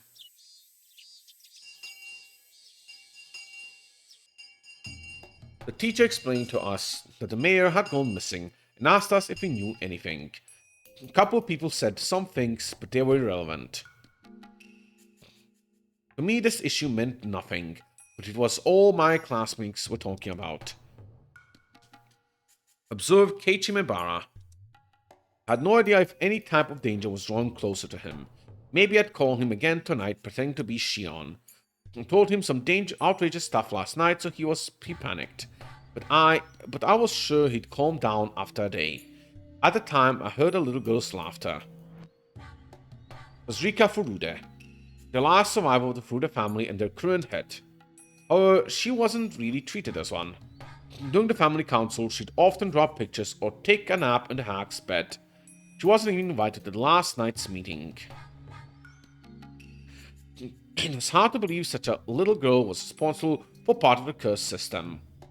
However, even though she wasn't in a respected position as the head of the Furuta family, there were plenty of old people who worshipped her as a reincarnation of Orochimaru-sama. I had heard from someone that Rika Furuta was rather odd and seemed to behave as if she knew she was the reincarnation. Maybe Takano-san had told me that in the library when she was alive. When Rika Furuta became worried about something, the elderly people who worshipped her would make arrangements. It was very similar to the Sonozaki family. It was also the same system as used for the curse. Wonder, does Rika Furuta know anything about the deaths of Takano and Tomitake-san? What does she think of the people sneaking into the ritual storehouse? Does she know who snuck in and what happened to those people? I just remembered. Today's the day where Keiichi tells Rika, and she goes to the Sonozaki family house, and so does Satoko. Oh boy. Shion's gonna torture them both. It's gonna be very ugly. As the one managing the storehouse, it is possible that she noticed the intruders first. In fact, she was the only one who could have noticed it. She must have passed on the information, which is why the curse was executed. That foolish Keiichi turned the lights on when we went into the storehouse. The light switch could have been connected to some kind of alarm. Rika Furuta, the leader of the Furuta family. Maybe getting to know her would be a good idea.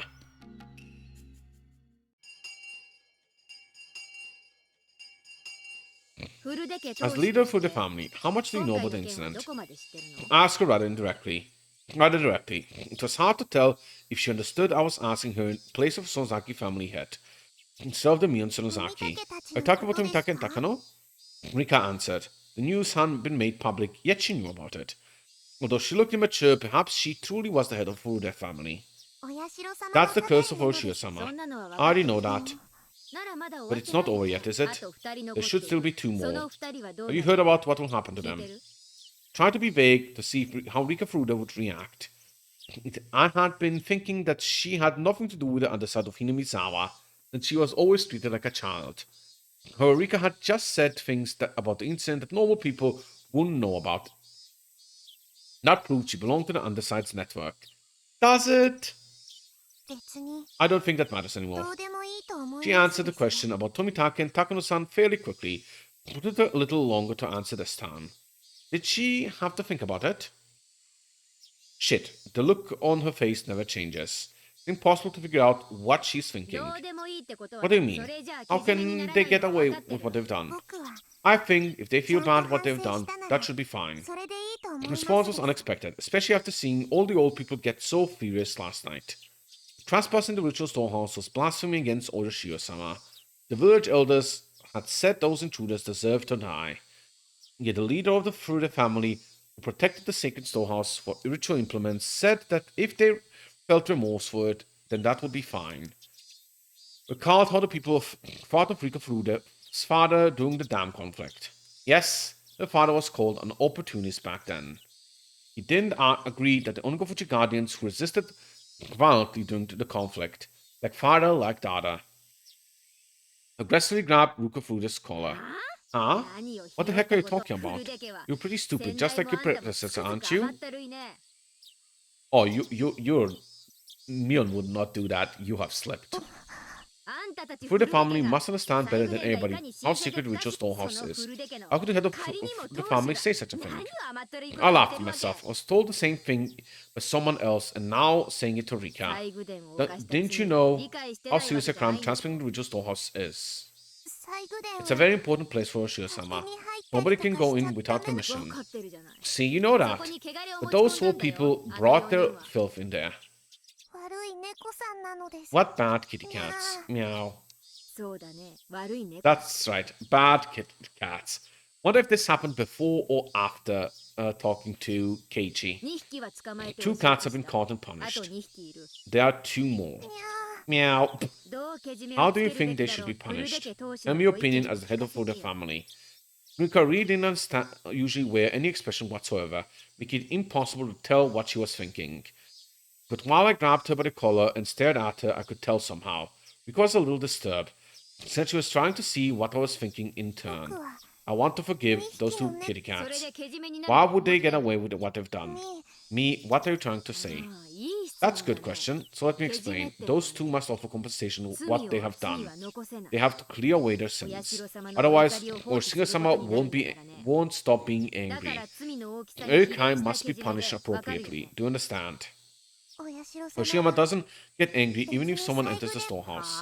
Huh? What are you saying? The reason why nobody is allowed to use the ritual storehouse is because there are too many scary tools in there. I'm sure people get scared if they saw them.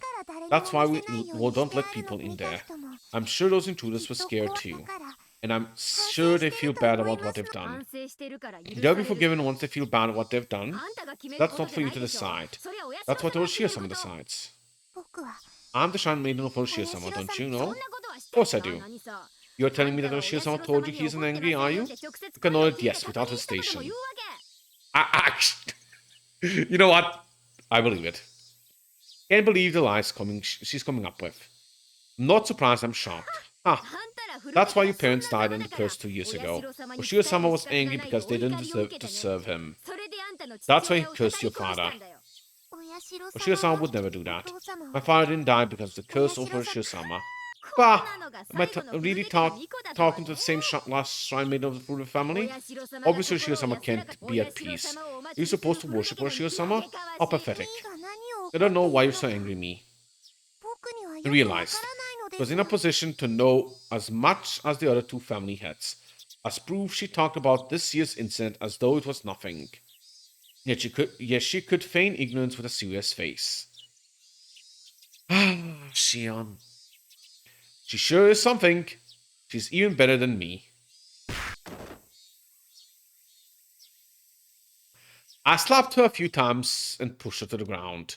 Rika, having tumbled downwards, looked at me with tears in her eyes. It all happened because you wanted to change the storehouse locks to something that's easier for you, right? That's true. The other was too heavy, so I talked to Kimiyoshi-san. He changed it to a cheaper, lighter one. If you left the heavy locks on, maybe that would have prevented them from trespassing. This is your fault too. Don't you forget that. Of course, the Kimiyoshi family who actually changed the lock is responsible for this too. The last part was something I added on a whim. I added it to connect Rika's story to the experience of Kimiyoshi. I wanted to pressure her psychologically by doing so. The head of Kimiyoshi family had to pay for his crime. That's why he disappeared. The head of Furuta family has to pay for a crime too, you know. Miko is still on the floor, tears pouring down her cheek. Keiichi is the last one left. Suppose the Furuta family will take care of him. I don't know anything. You don't need to know anything, do you? You just have to look worried. That's all it takes. That's how it is in our house too. Anyway, good luck. I don't. Rika hung her head. She seemed to want to say something, but that was afraid it might be rough with her again. The Dr. Rika Furuta was actually at the top of the curse system, like the hack was. However, as one of the three family heads, he was a lot closer to the underside of Hinamizawa than I was. By now, that underside was well aware of Keiichi Mibara. Told the elderly leaders of the village yesterday in the meeting that Keiichi Mibara was the last one remaining. I just told the head of the Furuta family the same thing. If threateningly. If my threat was effective, the curse of Hiroshige-sama should very soon fall upon Keiichi Mibara. And just as at the right time, I would grab my enemy right as he took my bait. If the assassin came from the Furuta family, this girl would have committed the same sin as the hack. When the time came, I wouldn't hold back. I was going to make sure she suffered and then kill her. I've heard of the torture technique where you pound dozens of nails into the victim's fingers. I already found a restraining table and the tools for it. When the time came, I'd pound nails into your fingers.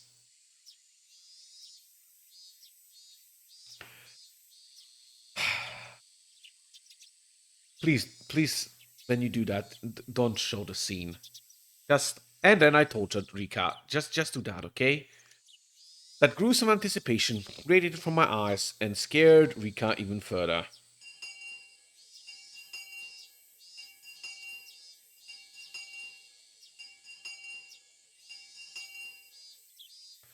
I wonder how Kimiyoshi is doing. I doubt he died from tiptoeing all night, but sometimes humans can go very easily. He already told me everything I wanted to hear. He doesn't know anything else anyway. On top of that, he was responsible for spreading the infection that was the curse of system of Oroshio-sama. His sins are very heavy. I really liked Uncle Kimiyoshi. He had always been kind. The hag was so tough on her relatives, and that's why he was extra nice to me. When I talked yesterday, I was so happy to hear him say he would forgive Shion. He even said he would fight the hag to save her. That made me very happy. Don't worry, if Shion-chan feels bad about what she has done, she won't be demoned away. Leave it to me. I felt such warmth inside me. I almost shivered. I was so happy yet so very sad. For he continued to say that Satoshi-kun deserved to die. He said those nice things because he wanted to make Mion happy, since she was worried about Shion. Satoshi-kun deserved to die because he was a member of the cursed Hojo family, but Shion, son of the Sonzaki family, did not. That's what he meant. In other words, the leaders of the village, including Kimiyoshi, members of the Hojo family, are more contemptible than insects. They didn't care if they lived or died. Their sin was not only that they despised the Hojo family but also that they let their hatred infect the rest of the village. Therefore, everyone in the village deserved to be a victim of the curse of Oroshio-sama. Kimiyoshi and the others created an environment that excused murder in that name. If that was so,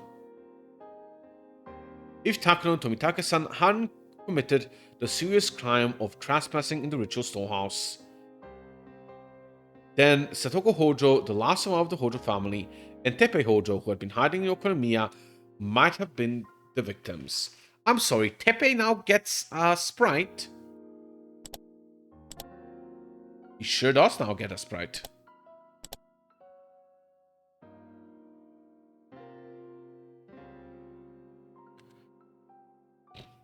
Satoko Hojo. She was always around Satoshi-kun. She expected Satoshi-kun to help her every time she cried. She was one of the people who cornered him. If Satoko wasn't that much of a burden, Satoshi-kun wouldn't have killed his aunt. Somebody told Satoshi-kun to commit the murder, and to hide the evidence of his connection to the mastermind, Satoshi-kun was demoned away. That's what Oishi thought. If Satoshi-kun hadn't killed his aunt, maybe he wouldn't have been chosen as the last year's victim.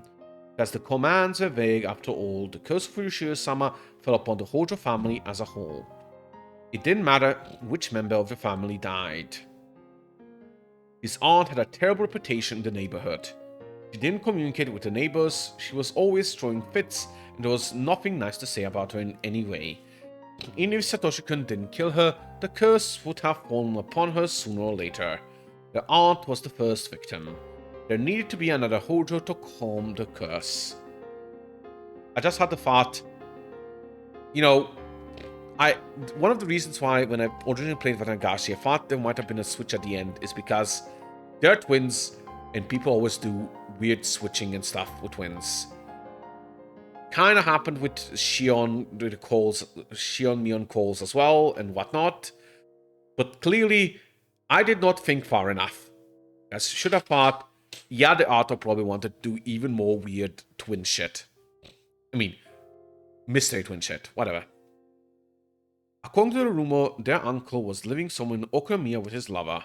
However, Okonomiya was a little different from Hinamizawa. The Sonozaki family was powerful there as well, of course.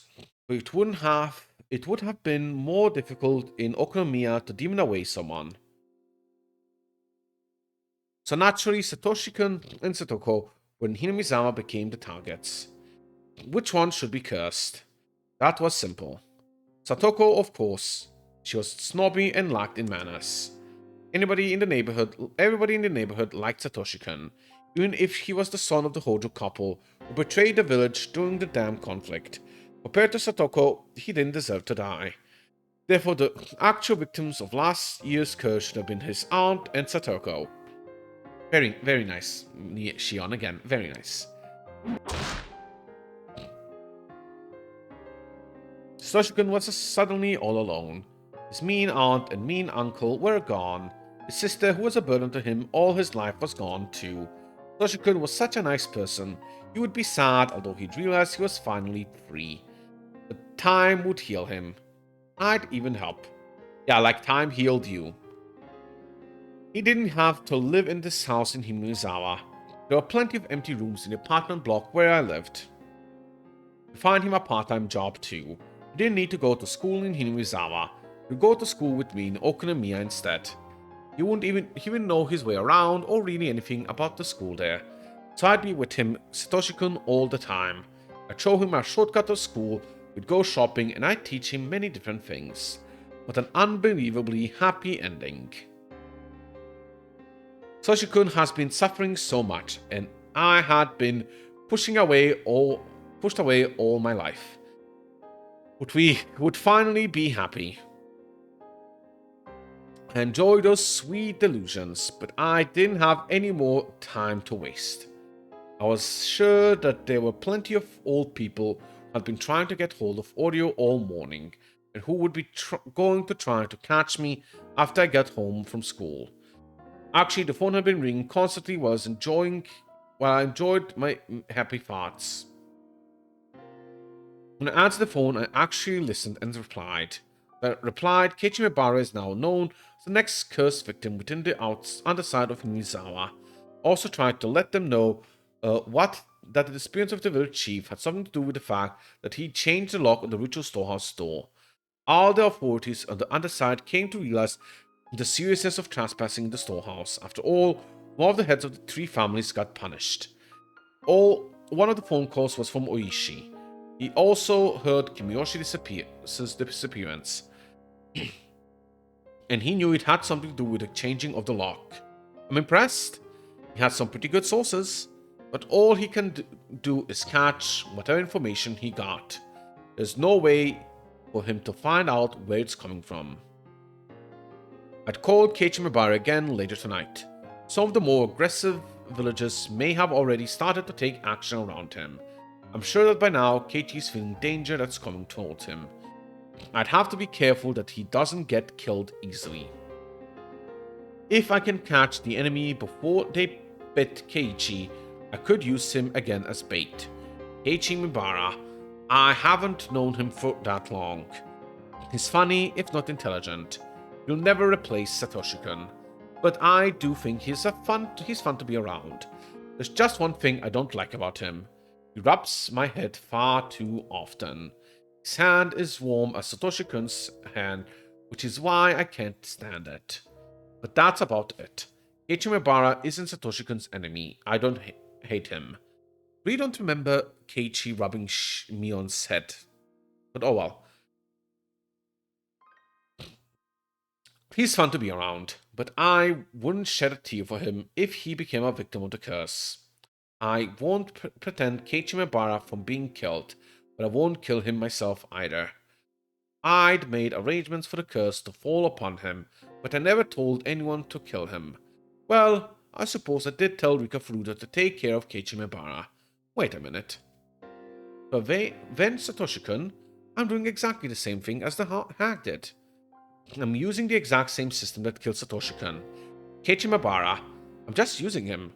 I told people to let the curse fall upon Keiichi, but I've been giving him appropriate warnings. I'm going to help him if he tries to live. If I catch all my enemies. Maybe I'll let him loose. Surprisingly, she actually does. He's different for Satoshi-kun. Satoshi-kun was tricked into killing his aunt, and was killed himself afterwards, so there wouldn't be any evidence remaining. I wouldn't kill Keiichi Mibara. That's how I'm different from the hack.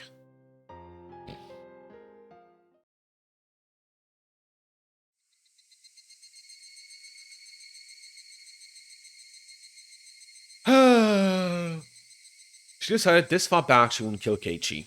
I have a feeling that when she got down to the torture room, strapped and everything, she was still planning to let Keiichi live. That he gave the whole speech about, Leon, I believe in you, you're still good inside and stuff like that. When we get to this perspective, I can see her in her being like, oh, now I want to really kill him, actually. But, still not doing it. Because she heard the knocking upstairs. Evening was turning to night. Had to get dinner ready. Had to eat so I'd have enough strength to take revenge. This place was far from the town. It would even get isolated during winter because of the snow. Not unusual for a household to have 2 or 3 refrigerators. If there were plenty of groceries left in them, I'm glad I didn't have to go grocery shopping. I could hear the chorus of the Higurashi. People often say that the sound of Higurashi bring back memories, but for me it was the exact opposite. Only ever heard the sound of Higurashi in Hinamizawa. Therefore, the sound of Higurashi to me is Hinamizawa. The sound reminded me that I wasn't supposed to be here, that I couldn't be here. That was when I heard the doorbell. As there was a good distance between the house and the gate, there was both a doorbell and an intercom by the latter. I had security cameras too. Something as modern as a security camera monitoring this old-fashioned kitchen looked rather strange. I turned the switch, but nothing appeared on the monitor. Tried to check the plug, but there were a bunch of cords going behind the refrigerator, so I couldn't even do that. The doorbell continued to ring while I tried to figure out if the monitor was broken or if I just didn't know how to turn it on. I only felt like answering the doorbell, depending on who it was. It'd normally be easier to pretend to be out, but that wouldn't help me. I was waiting for my enemies to show up. Couldn't just hide myself in that case. The hag was supposed to be sick and in an extremely bad mood. I'd already sent word out that she didn't want to see anyone. So who could it be? I made my mind and turned the intercom on. If it was someone unwanted, could just turn whoever it was away. I had to act normally so I wouldn't arouse suspicion. Had to act normally. Yes? Who is it? Hello? She didn't tell me her name, but I recognized her voice. Rika-chan, what on earth are you doing here? At this time of the day, I ran out of soy sauce, so could you share some with me? Soy sauce? I almost screamed, but I controlled myself. Took a moment to think about the situation. Niizawa was far from most stores, though sometimes neighbors would share seasoning and stuff with each other. The village sometimes got snowed in during winter, but the Fruita Shrine was quite far from this house. It was rather odd for her to come all the way here on the bicycle just to get some soy sauce. Maybe there was something she wanted to talk to me about. That was when I noticed a piece of paper that was on the refrigerator door next to the intercom. We still have plenty of homemade soy sauce in stock. Feel free to come to the Sonosaki house if you want some. The hag must have given that flyer to everyone. One of our relatives sent her a barrel of soy sauce. If you want some, bring a container, that's what the flyer said.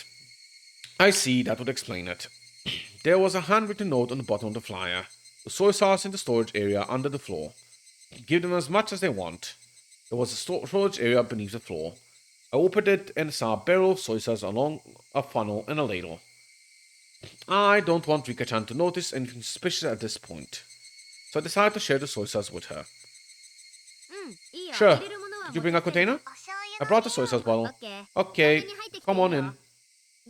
I'll be at the front door. As I heard the doorbell ring again. Me, the gate is locked from the inside. I can't open it.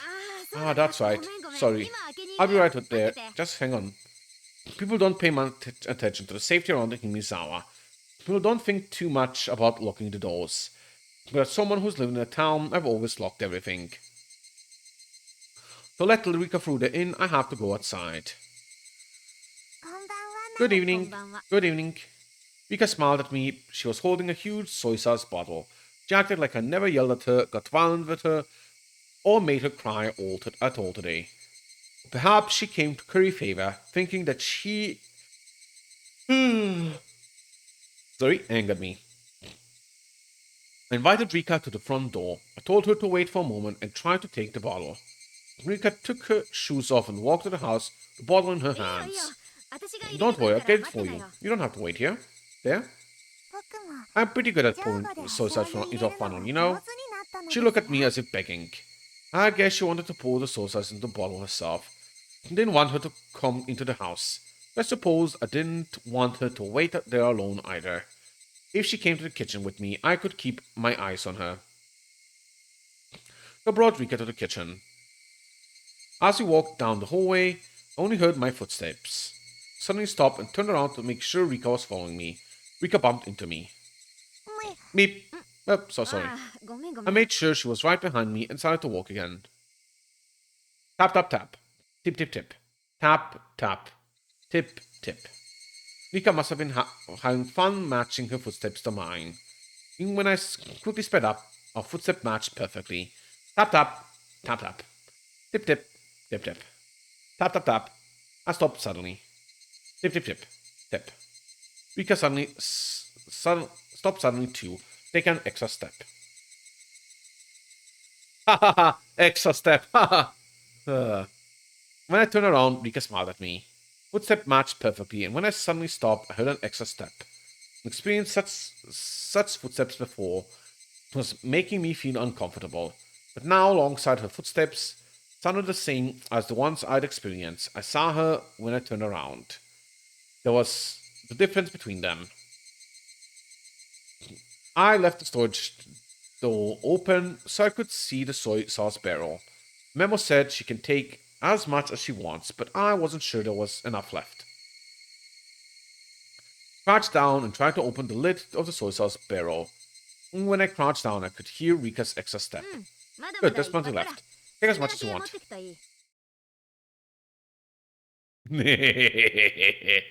When I turned around, Rika was very close to me. But who was this? Oh, Rika, but it wasn't Rika at all. It was like when I switched with my sister. The outside was the same, but the inside was different. Rika have a twin sister? I was confused for a moment. That's when Rika sprayed something from a small bottle into my eyes. Ah! Go, Rika! Fucking murder this... I was just saying, you murder this bitch! It's not gonna succeed, but go! But a terrible pain in my eyes, and suddenly tears poured out of my nose and started to run. Couldn't stop sneezing either. As I stumbled around, covering my face, then I realized I was attacked. Shut my eyes tightly for a moment and then opened them again. Rika was about to grab my hair to drag me down to the floor. But when Rika saw me open my eyes, she sprayed at me again. Shut my eyes to avoid the spray, but my nose still burned in the substance. Avoided the pain in my eyes, but the tears, the runny nose, and the sneezing continued. Shit! My brain isn't working quickly enough. However, when I finally understood that I was attacked by Rika Furuta, my brain started to grind into motion. Rika knocked me on my back and got on top of me. Tried to escape from her, rolling onto the kitchen floor. As I rolled, I hit an oven, a huge jar, and destroyed a pile of something on the floor as I fought back. Rika didn't let go of me. She stayed on top and restrained me. She was sitting on my stomach, and I felt intense pain and pressure. She sure could fight well.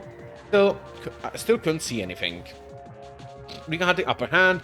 My eyes were shut in real danger. As I tried to blink, I saw Rika's expression. I didn't know Rika Furuta all that well. I only knew her from the few times we met when I went to school as Mion, from the things I heard from other people. But as far as I knew, there was no way Rika Furuta would ever do something like this. This is just impossible, impossible, impossible. No, I can't fill my head without that word. I have to calm down and figure out what to do next. Shit, I'm too much of a mess to even think. Try to peek at her face again. She still has the spray bottle in hand. What I didn't expect was the thing in the other hand. I couldn't mistake it for anything else. It was definitely a syringe. When Rika realized I'd regained my eyesight, she pointed the spray bottle at me and let loose with it.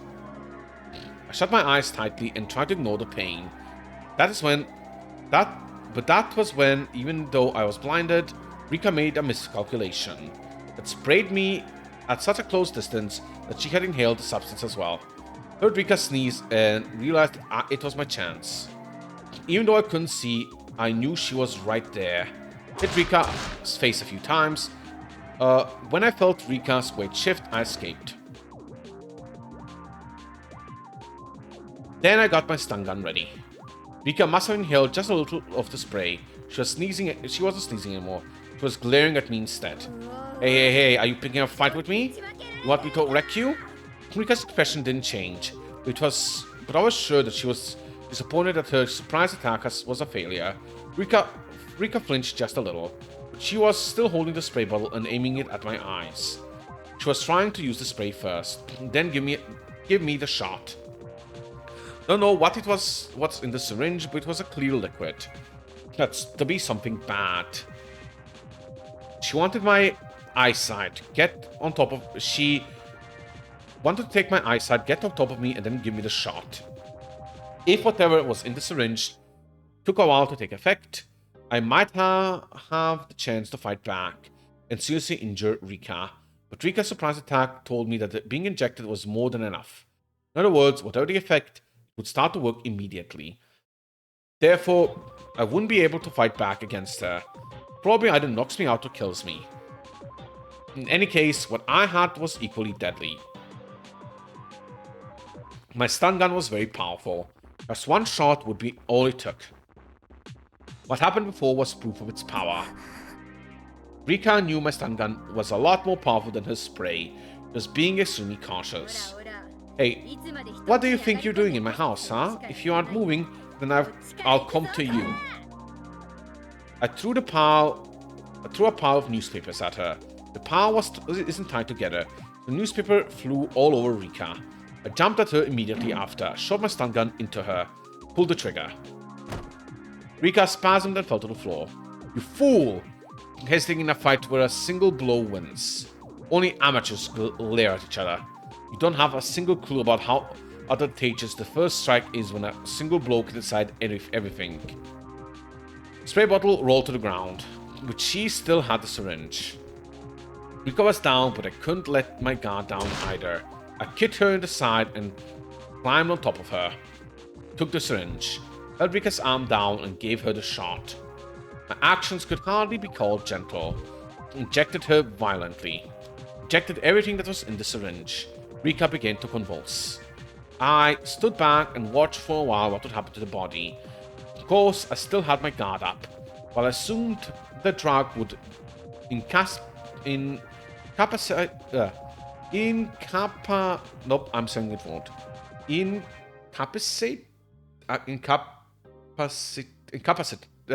I cannot say the word. Would incap her immediately. I don't know exactly what kind of reaction she would have. Look at you. Did you really think you could defeat me? Think again. A few more convulsions, Rika unsteadily got to her feet. That's ridiculous. How could she even stand? Look at my stun gun. Damn it. The power was on the lowest setting. Maybe it had been readjusted when we were rolling on the floor. I changed the setting to maximum. Rika turned pale and started sweating all over. Didn't know what its exact effects, but if Rika had given me the shot, I'd be the one experiencing her symptoms. She looked really sick, so obviously she must have been feeling awful too. She couldn't even focus, she was very wobbly and had her hand on the wall. She'd lost her balance and it must have been hard for her to even stand. She didn't look so brave anymore. Rika wobbled some more and moaned as if she was about to throw up.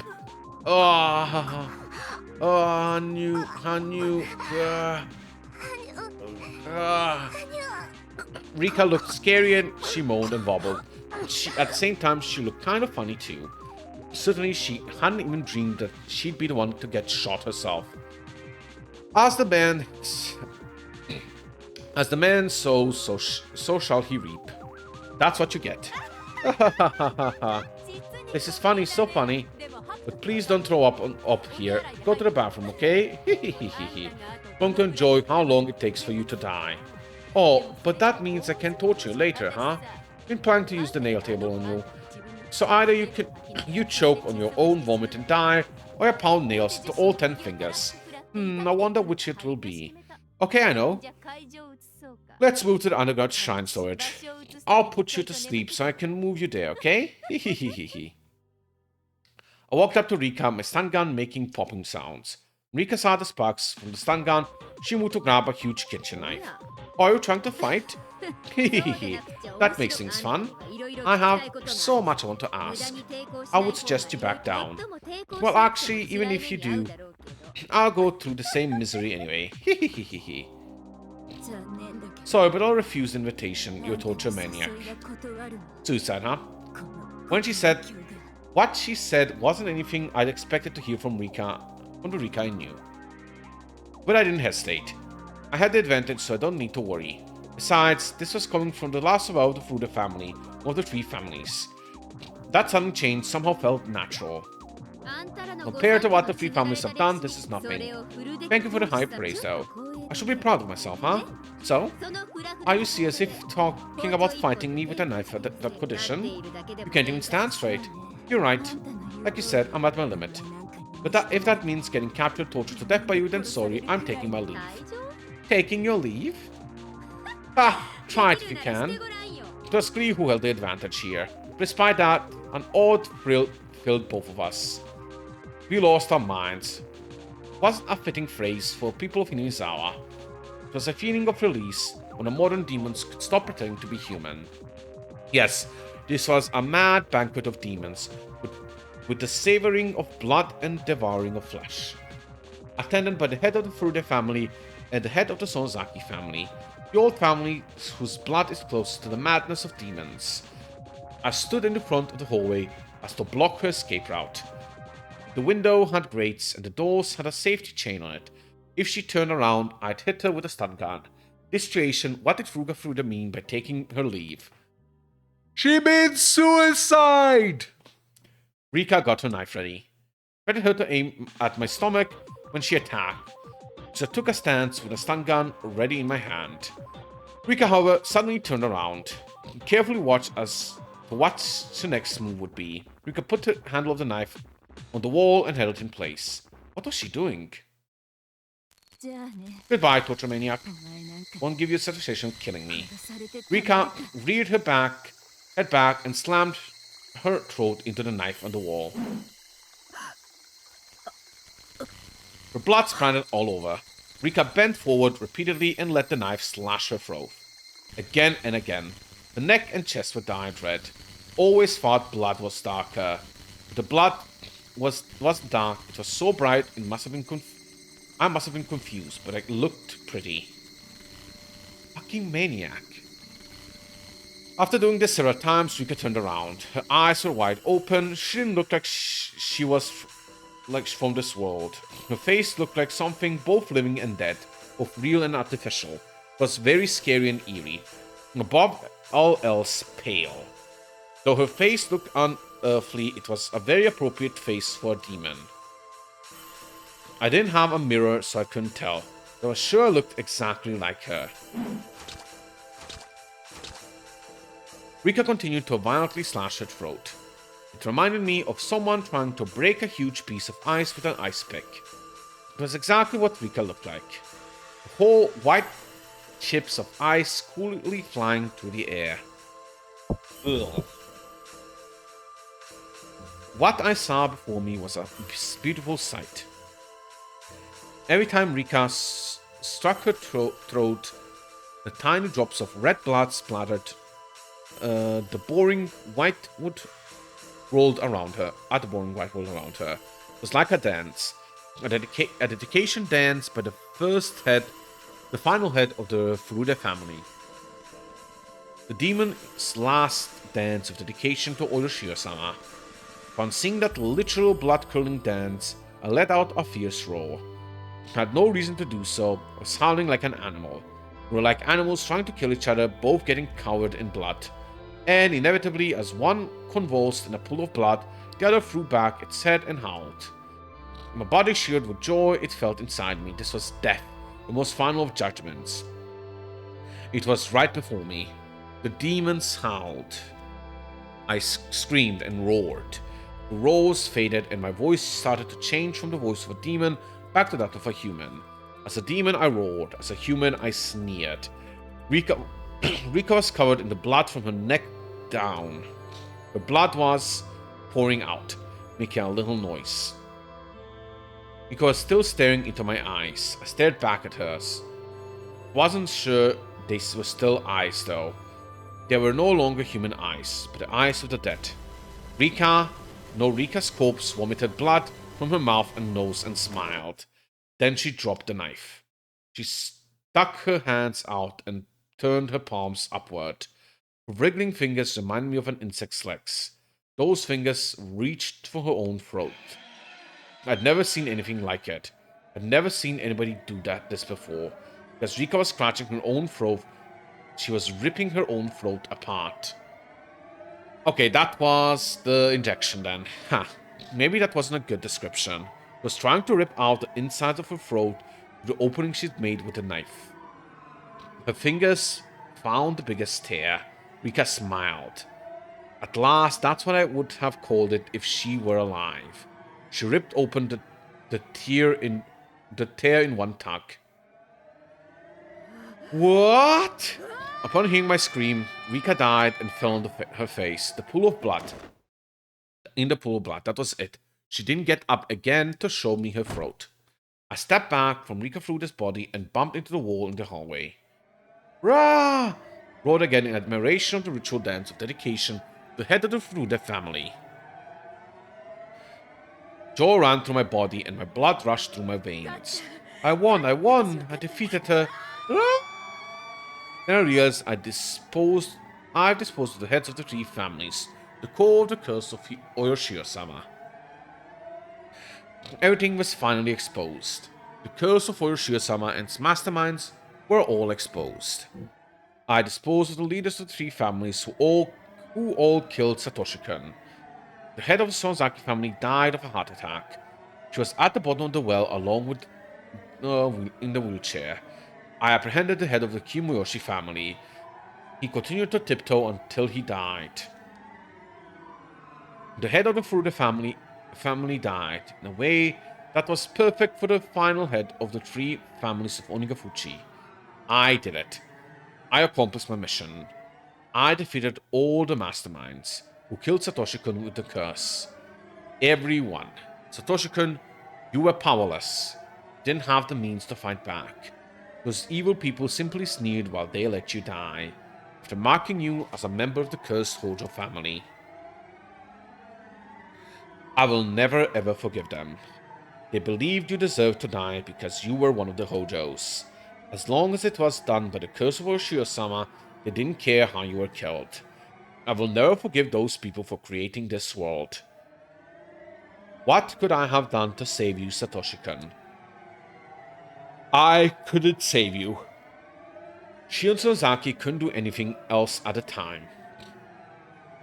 If I was Mion, not Shion, if I was Mion that day, I could have saved you, Mion could have saved you.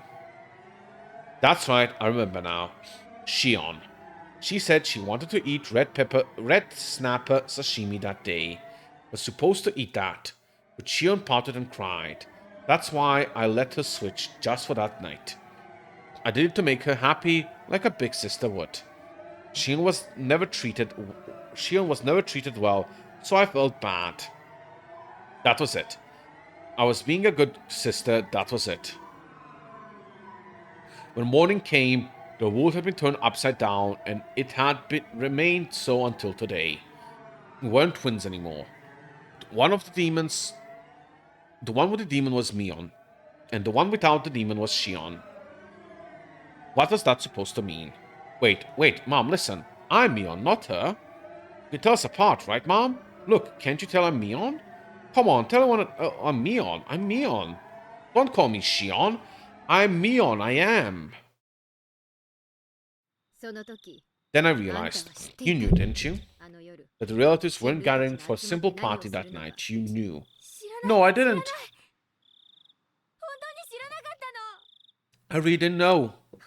Huh? How can you say that? You were so persistent that day. You said you'd never eaten red snapper before, so you really wanted to try it. You never gave up asking me. I really didn't know. I didn't know. If I had known, I wouldn't have said that. Oh, sure. You were always jealous of me. Always looking at me with those foxy eyes.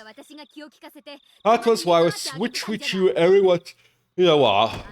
But you weren't satisfied with just that. You became even more jealous. And that night, you knew what was going on and took Mion from me. You took Mion from me. Give Mion back. I'm the one who's Mion. I'm Mion Sonozaki. You knew you were Shion the whole time. Don't call yourself Mion, you imposter. I kicked the bastard's cell repeatedly while I roared. Compared to my roar, the metallic noise of the bars sounded like the cry of a little puppy. I had been convinced by something so stupid. The tattoo of the demon was just a way of telling us apart. Even without the tattoo, I am Mion. That's right. I am Mion Sonozaki. I gathered my hair and put it in a ponytail with a yellow band that Mion used all the time. So I didn't feel my hair under my neck. I felt like I could think more clearly now. Two Mions look at each other through the iron bars. According to our sibling rules, that was never to happen. Yes, there was only one Mion and Shion. There could only be two of either at the same time. Shion, let your hair down. I'm Mion and Mion is here. You were never Mion. So don't pretend to be me ever again. You do you hear? I said, do you hear? If you do, answer me. Answer me, Shion. I took myself back on this day. Shion admitted she was Shion. Ah, how wonderful it is to be Mion. I feel great. I can think clearly now. Because, after all, Mion is capable of anything. Unlike you, Shion. How dare you pretend to be Mion? You have any idea? Huh, Shion? Yes, sis? The textbook says differently. Shion called me sis. And so was Mion. The demon who had been asleep deep inside me was finally allowed to wake up. The demon roared, my whole body shivered to express its joy. Shion, you committed a great sin. You were Mion until now. You were in a powerful position as Mion of the Sonozaki family, yet you didn't even try to rescue Satoshi-kun. You had millions of chances to save him, but you chose not to do anything. I won't forgive you, I'll never forgive you. You could have saved Satoshi-kun. You took him from me and you killed him. I'll never forgive you for that. Shion was shaking on the other side of the bar. I'll kill you in the best way possible. Starting today, I'm going to think of the best, most gruesome way to kill you. Shion, you better spend every minute fearing what's coming for you.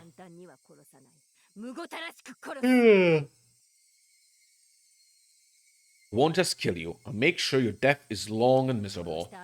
After you're dead, I'll throw you into the well. Then I'll apologize to Satoshi-kun when you get there. This is what you get for pretending to be me. Do you hear me? That's your sin. Ah!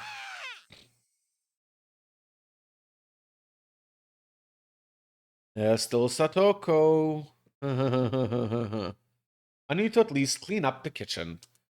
While I was putting old newspaper on the floor to absorb the blood, the phone rang. Don't want to answer, but maybe I should. I should answer it and talk to whoever it was. Hello, this is Sonozaki residence. Thank you for answering. This is Hojo calling. I was surprised to hear the Hojo name, but I realized that right away that it was Satoko. Oh, Satoko? What's the matter? Why the call so late? Is Rika not there with you? Ah, yes. Ever since Satoko Hojo was abandoned, she had been living with Rika Furude. Of course, she'd get suspicious that Rika hasn't returned yet. Ah, yes, she's here. Oh, she's still there? It's long past dinner time. Hey, Satoko. I made too much dinner tonight. I told Rika-chan to eat here with me. Eh? Is that so? Aw. Why don't you come over too? I have plenty of food left. Rika-chan has already started eating. Oh, Rika. Alright, I'll clean up a little and then head out. See you shortly. Okay, I'll be here. See ya. Click. Higurashi when they cry. Kai. We know what's happening next. Also, really? The telephone? Just for this once? There are tons of telephones being called all this time, and you never showed this till now?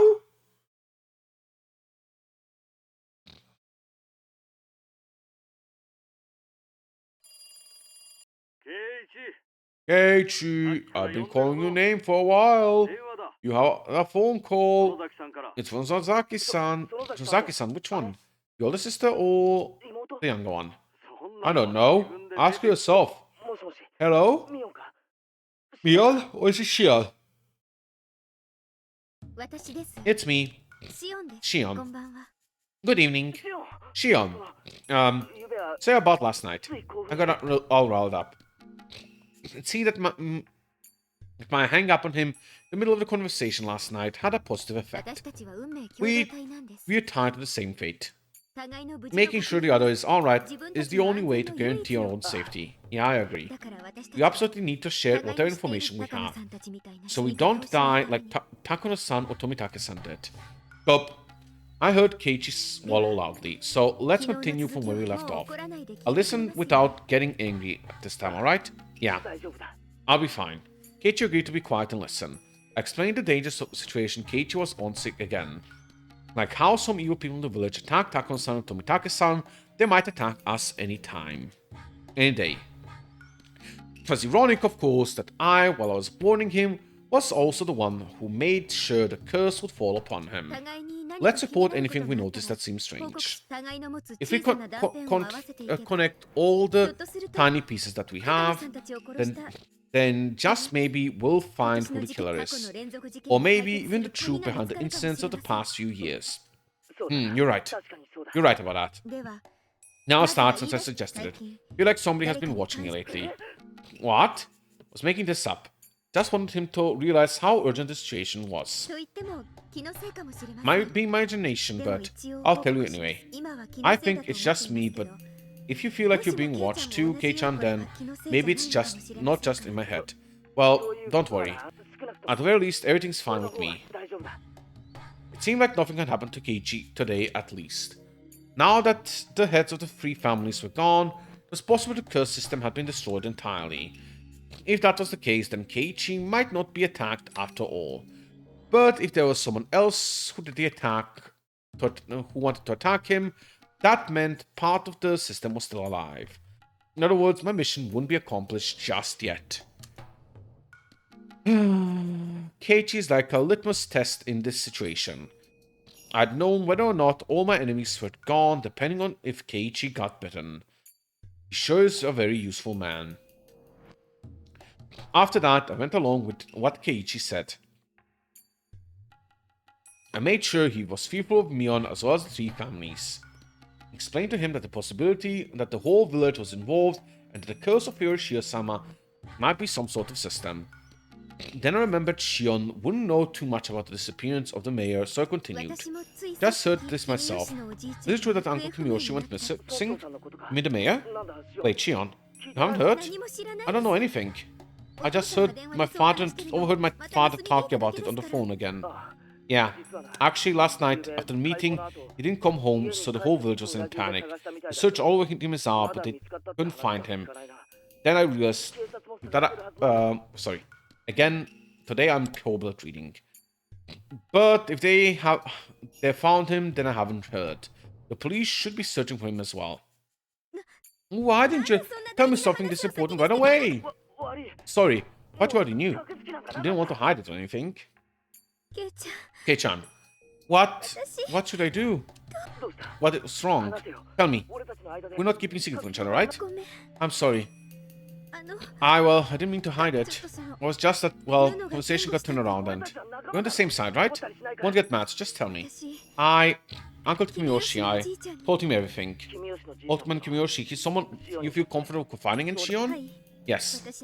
He would. When I was little, he was really nice to me. All I did was play tricks on him, but he would always just smile. He listened to anything I had to say. He was such a kind person. Calm down, Shion. It's not like he's dead, right? Don't lose heart so easily. Keiichi tried to make me feel better. but he had no idea what was actually going on. It really made me laugh. That night, I told the mayor that we stuck into Richo's storehouse. Also that someone saw us and was out to get us. Does the mayor know how absurdly Tomitaka-san died? Yes, he knew about it. Told him that they died by Ushio-sama's curse, that I would be made a sacrifice to calm his anger. I just said it straight out. Right. What then? Well, Kimiyoshi didn't get angry. He smiled and told me that if I was remorseful about it, there's no way I'd be deemed away.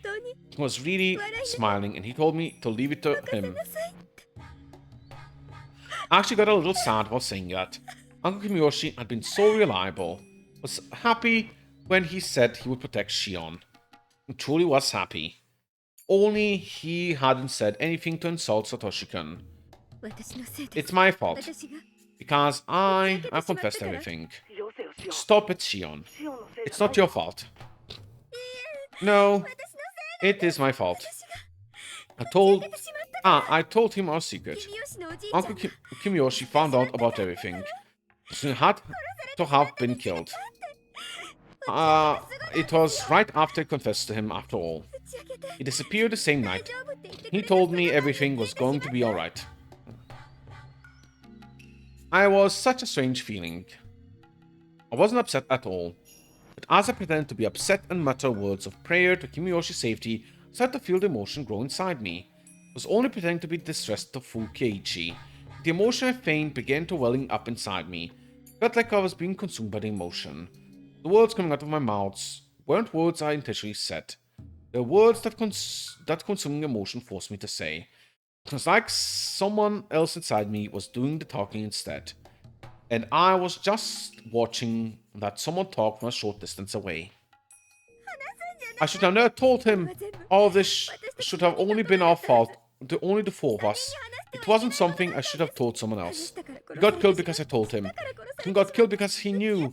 He got killed because I confessed to him. Hey, stop. If they were doing that, then they would have obviously have killed you before killing the mayor. It doesn't make sense. You or I should have been killed first. Why would the other people die before us? It doesn't make sense. They must be planning to kill us last of all. Huh? What? They start by killing those who are close to us. After it caused us so much pain, they're to kill us. That must be what they're after. What I just said scared me, even me. Killing our loved ones first to harm us emotionally, and only to kill us at the height of our suffering. Whoa, that's something growing up my spine. That's awesome. It's an awesome idea. Fucking Shion. I must not be human anymore. I really am a demon. A human could never think of such cruel things. That would be one incredible hell. Your close friends dying one at a time after being tortured. And after all that, you yourself get killed. What a great way to destroy someone's life. Why was I getting so excited about this?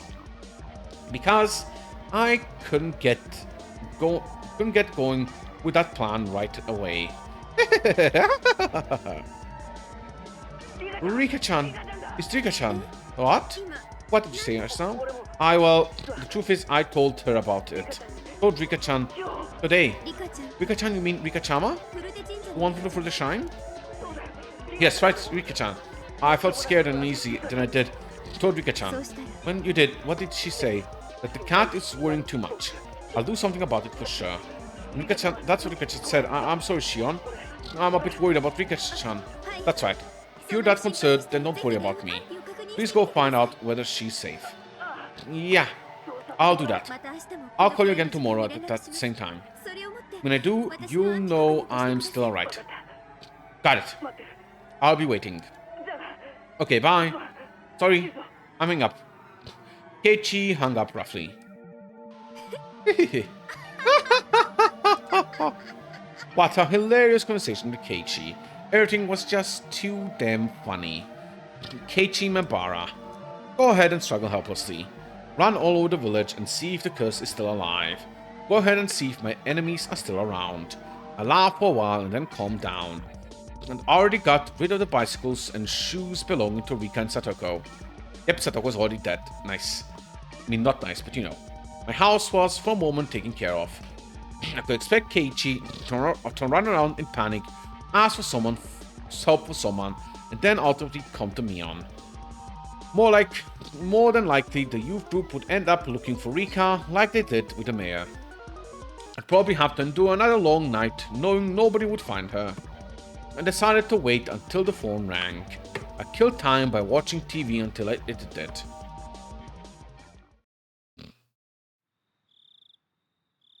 Kei-chan, are you serious? I'm going to get really mad if this is a joke. Poor Keiichi for suspecting that Rika had disappeared. Mi-chan, if it really is a joke, don't get mad. Smile, it could be a joke after all. We need to make sure whether it's a joke or not. You're right. Sorry for getting upset. Renner booked me. While she looked quiet, felt like she could be very terrifying under her skin. Renner's going to be the MVP twice. Same with Rangashi, and he's going to be the MVP this time. I had no basis for the impression, but I still felt that way. I just didn't like her. I had disliked her from that rainy day at the bus stop. It wasn't that we didn't get along, though. How should I put it? I was at a loss for how to explain. That was it. Found a good example. Was little, I always wanted to play tennis. And my relatives take me to a tennis court, and they all praise my skill. I was doing nothing more than hitting a ball with a racket. They told me I was talented, and that made me happy. When I went to school, I told my classmates I played tennis. They told me I was talented too. Then, all of my classmates, who was usually quiet, said she also played tennis. Not only did she play, she took lessons. Although I bragged about my serve, I was no match for her. Felt lonely and insulted that everyone was paying attention to her and not me. She was usually very quiet. But suddenly, I realized that she knew more and had a lot more experience than me. When at the bus stop was just like that. Part of myself as a demon now. Awakened a part of me that was half human and half demon. The part that lived in Onigafuchi village. In fact, I'd already stepped into a world where normal humans couldn't go. I already surpassed my human limits. I genuinely thought of myself as a superior being having transcended the realm of mortals.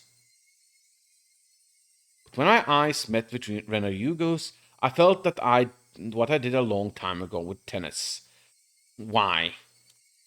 Why did it feel like this way with Rena? I've heard that in the animal world during battle, animals glare at each other to display their strength. Only humans have to punch or kick each other to feel superiority or inferiority. Most animals can tell just by glaring at each other. In that case, could be the same with Rena. Mi-chan, are you okay? Huh? Yeah, sorry. I haven't slept since yesterday, sorry.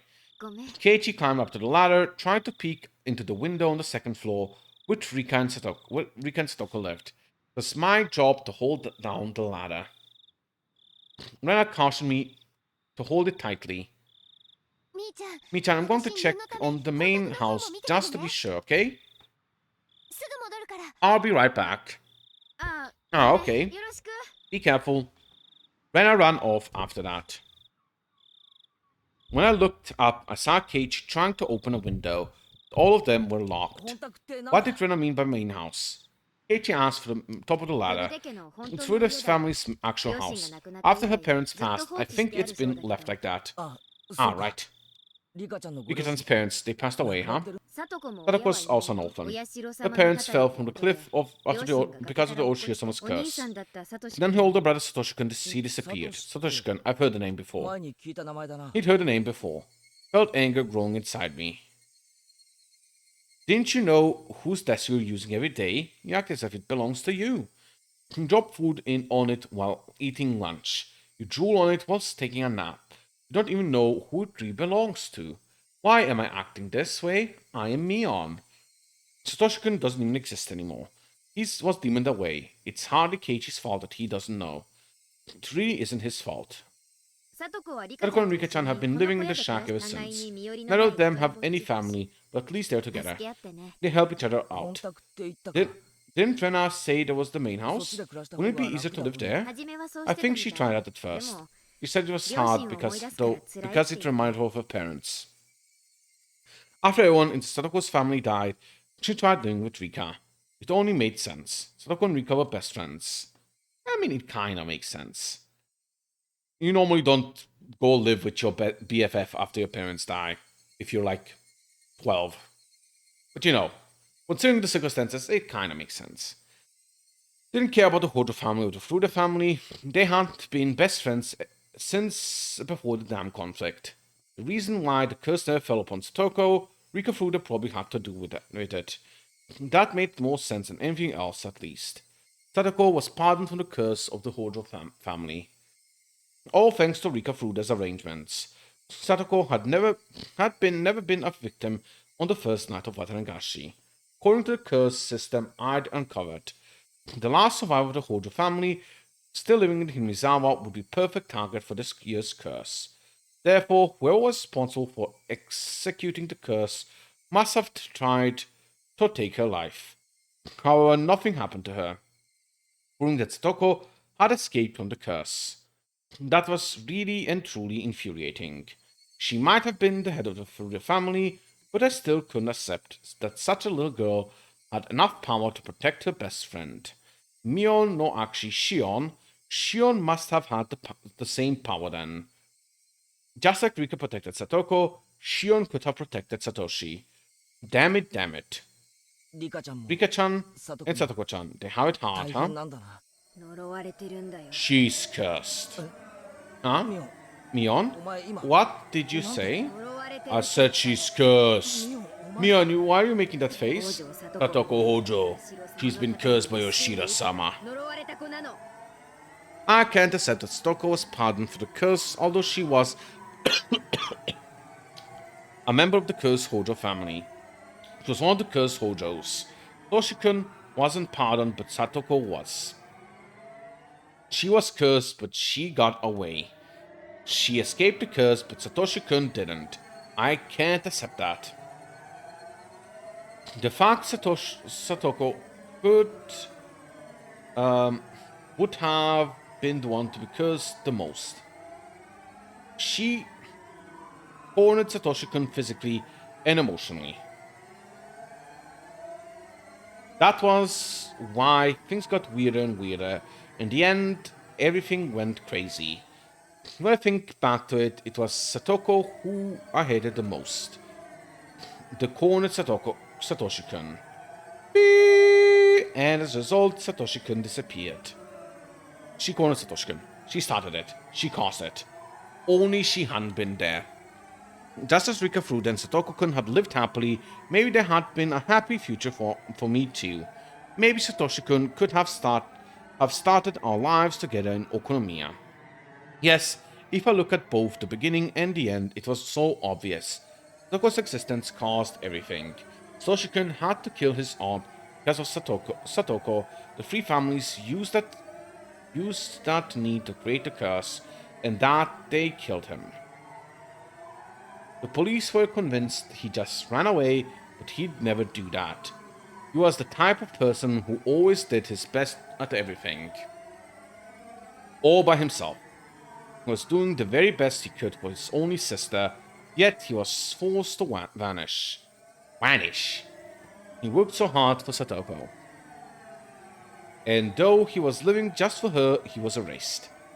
Poor Satoshi-kun was so underappreciated. The girl knew no gratitude. She was cursed. If you get near her, you'd meet the same fate. You'd be cursed to die. Or to disappear. That really was it. She was the main cause behind it all. She wormed her way into Rika Fruta's good graces, and that was why the curse fell upon Satoshi-kun. She should have died first. Then Satoshi-kun would be still alive.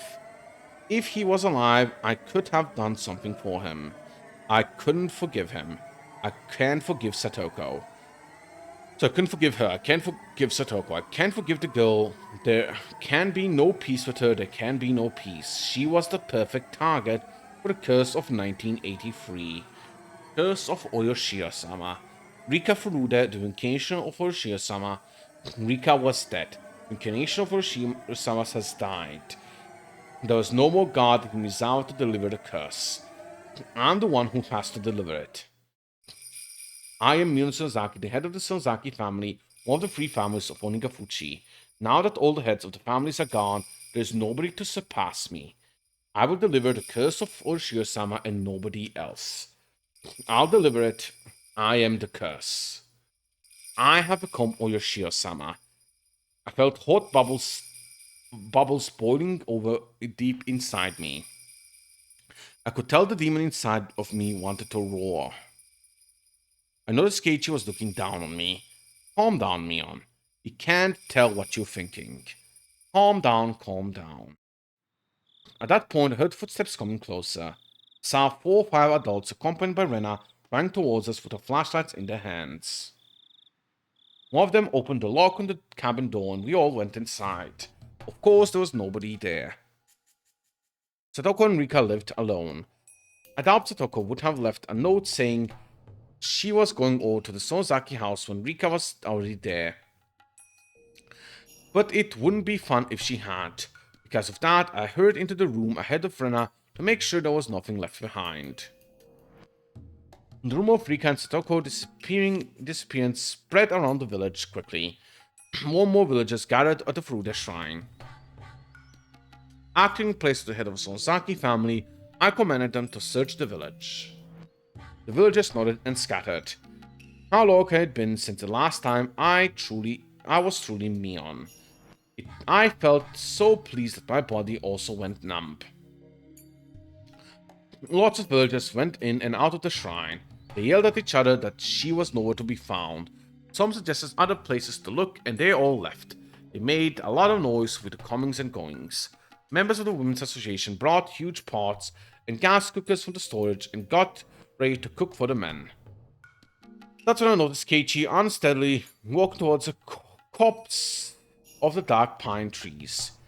What was he thinking? How stupid of him to be alone at a night like this. If a person responsible for executing the curse was nearby, he wouldn't come back safely. Mion-chan, we went all around the Oyaga Lake, but didn't find anything. We tried to light up the pond, but we're going to have to wait until the sun is up. Okay, thanks for your hard work. The women are making miso soup, so please rest up and have some. Mion-chan, do you know where they usually park their bicycles? No, they probably park them at the bottom of the stairs leading up here. I don't think they'd come all the way up while carrying them. We can't find their bicycles. Where did they go? If they left on the bikes, they couldn't have gone far. Maybe even as far as the town.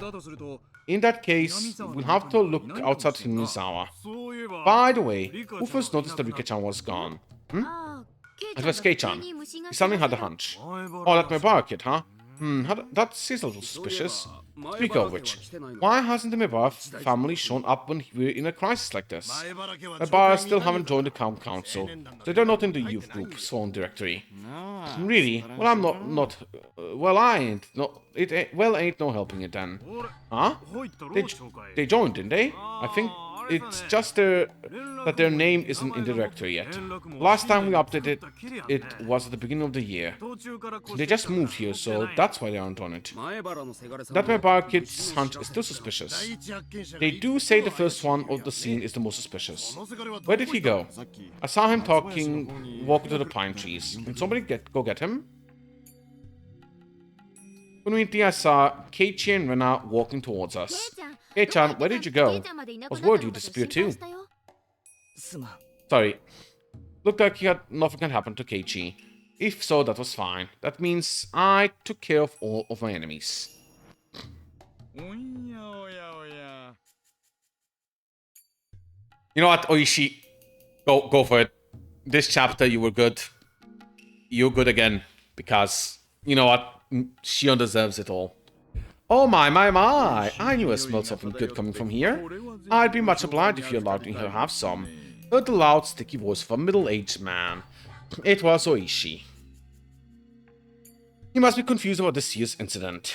The scale of the curse this time is nothing like the previous ones. Oishi's information network is about equal to or better than that of the elders of the council. In other words, he could easily uncover a rumor that was circulating through the underside of the village.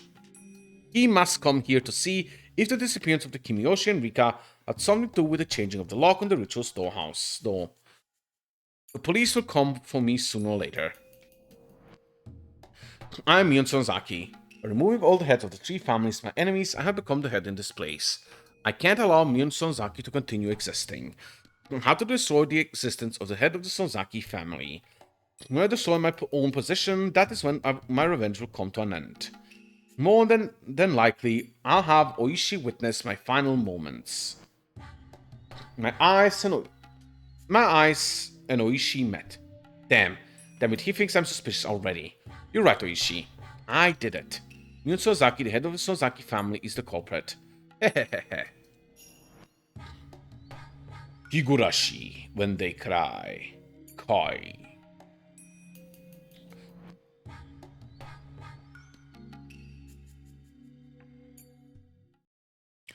Ah, it seems that we are done for the day.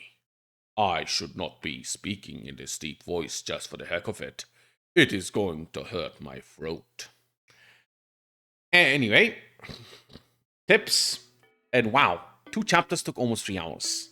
Yeah, I was gonna need today and tomorrow no matter what. Rika Furude.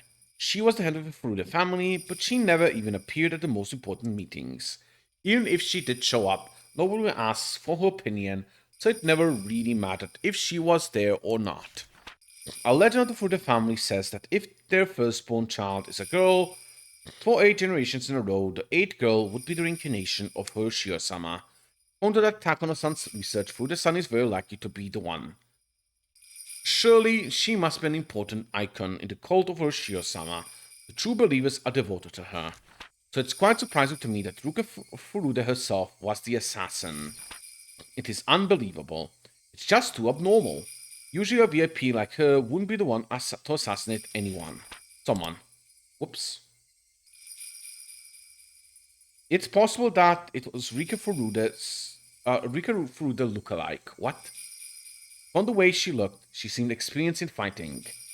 It is not normal that a little girl like her would jump me without faltering. I just got lucky because I had a stun gun. Without it, I don't know what would have happened. She was far more skilled than she looked. Was she trained as an assassin?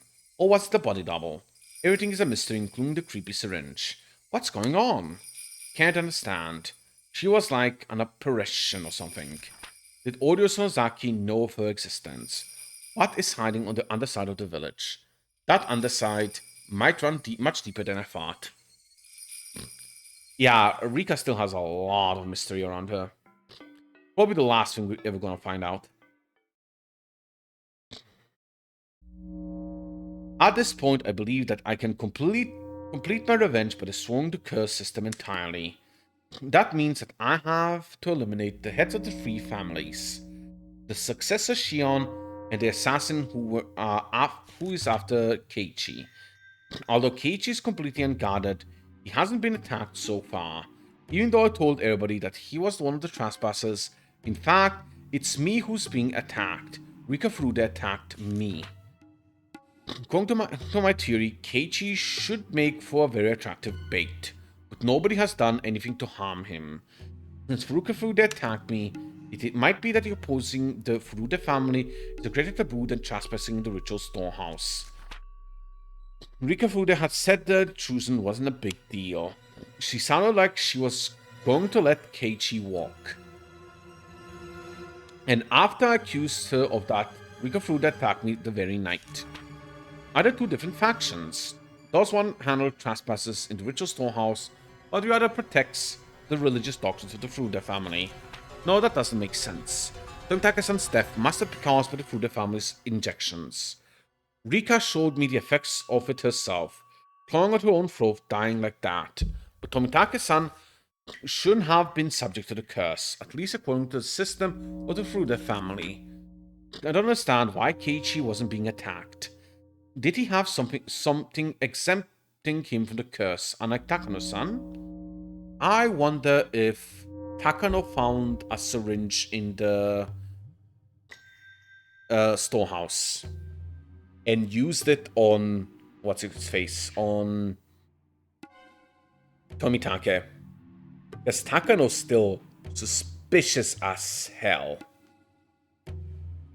Well, I'm hoping we get her POV in one of these games, as well as Rena's. I really want Rena's POV from the first game. What was the first game again? Was it Onigafuchi? No, Oni something. Onika...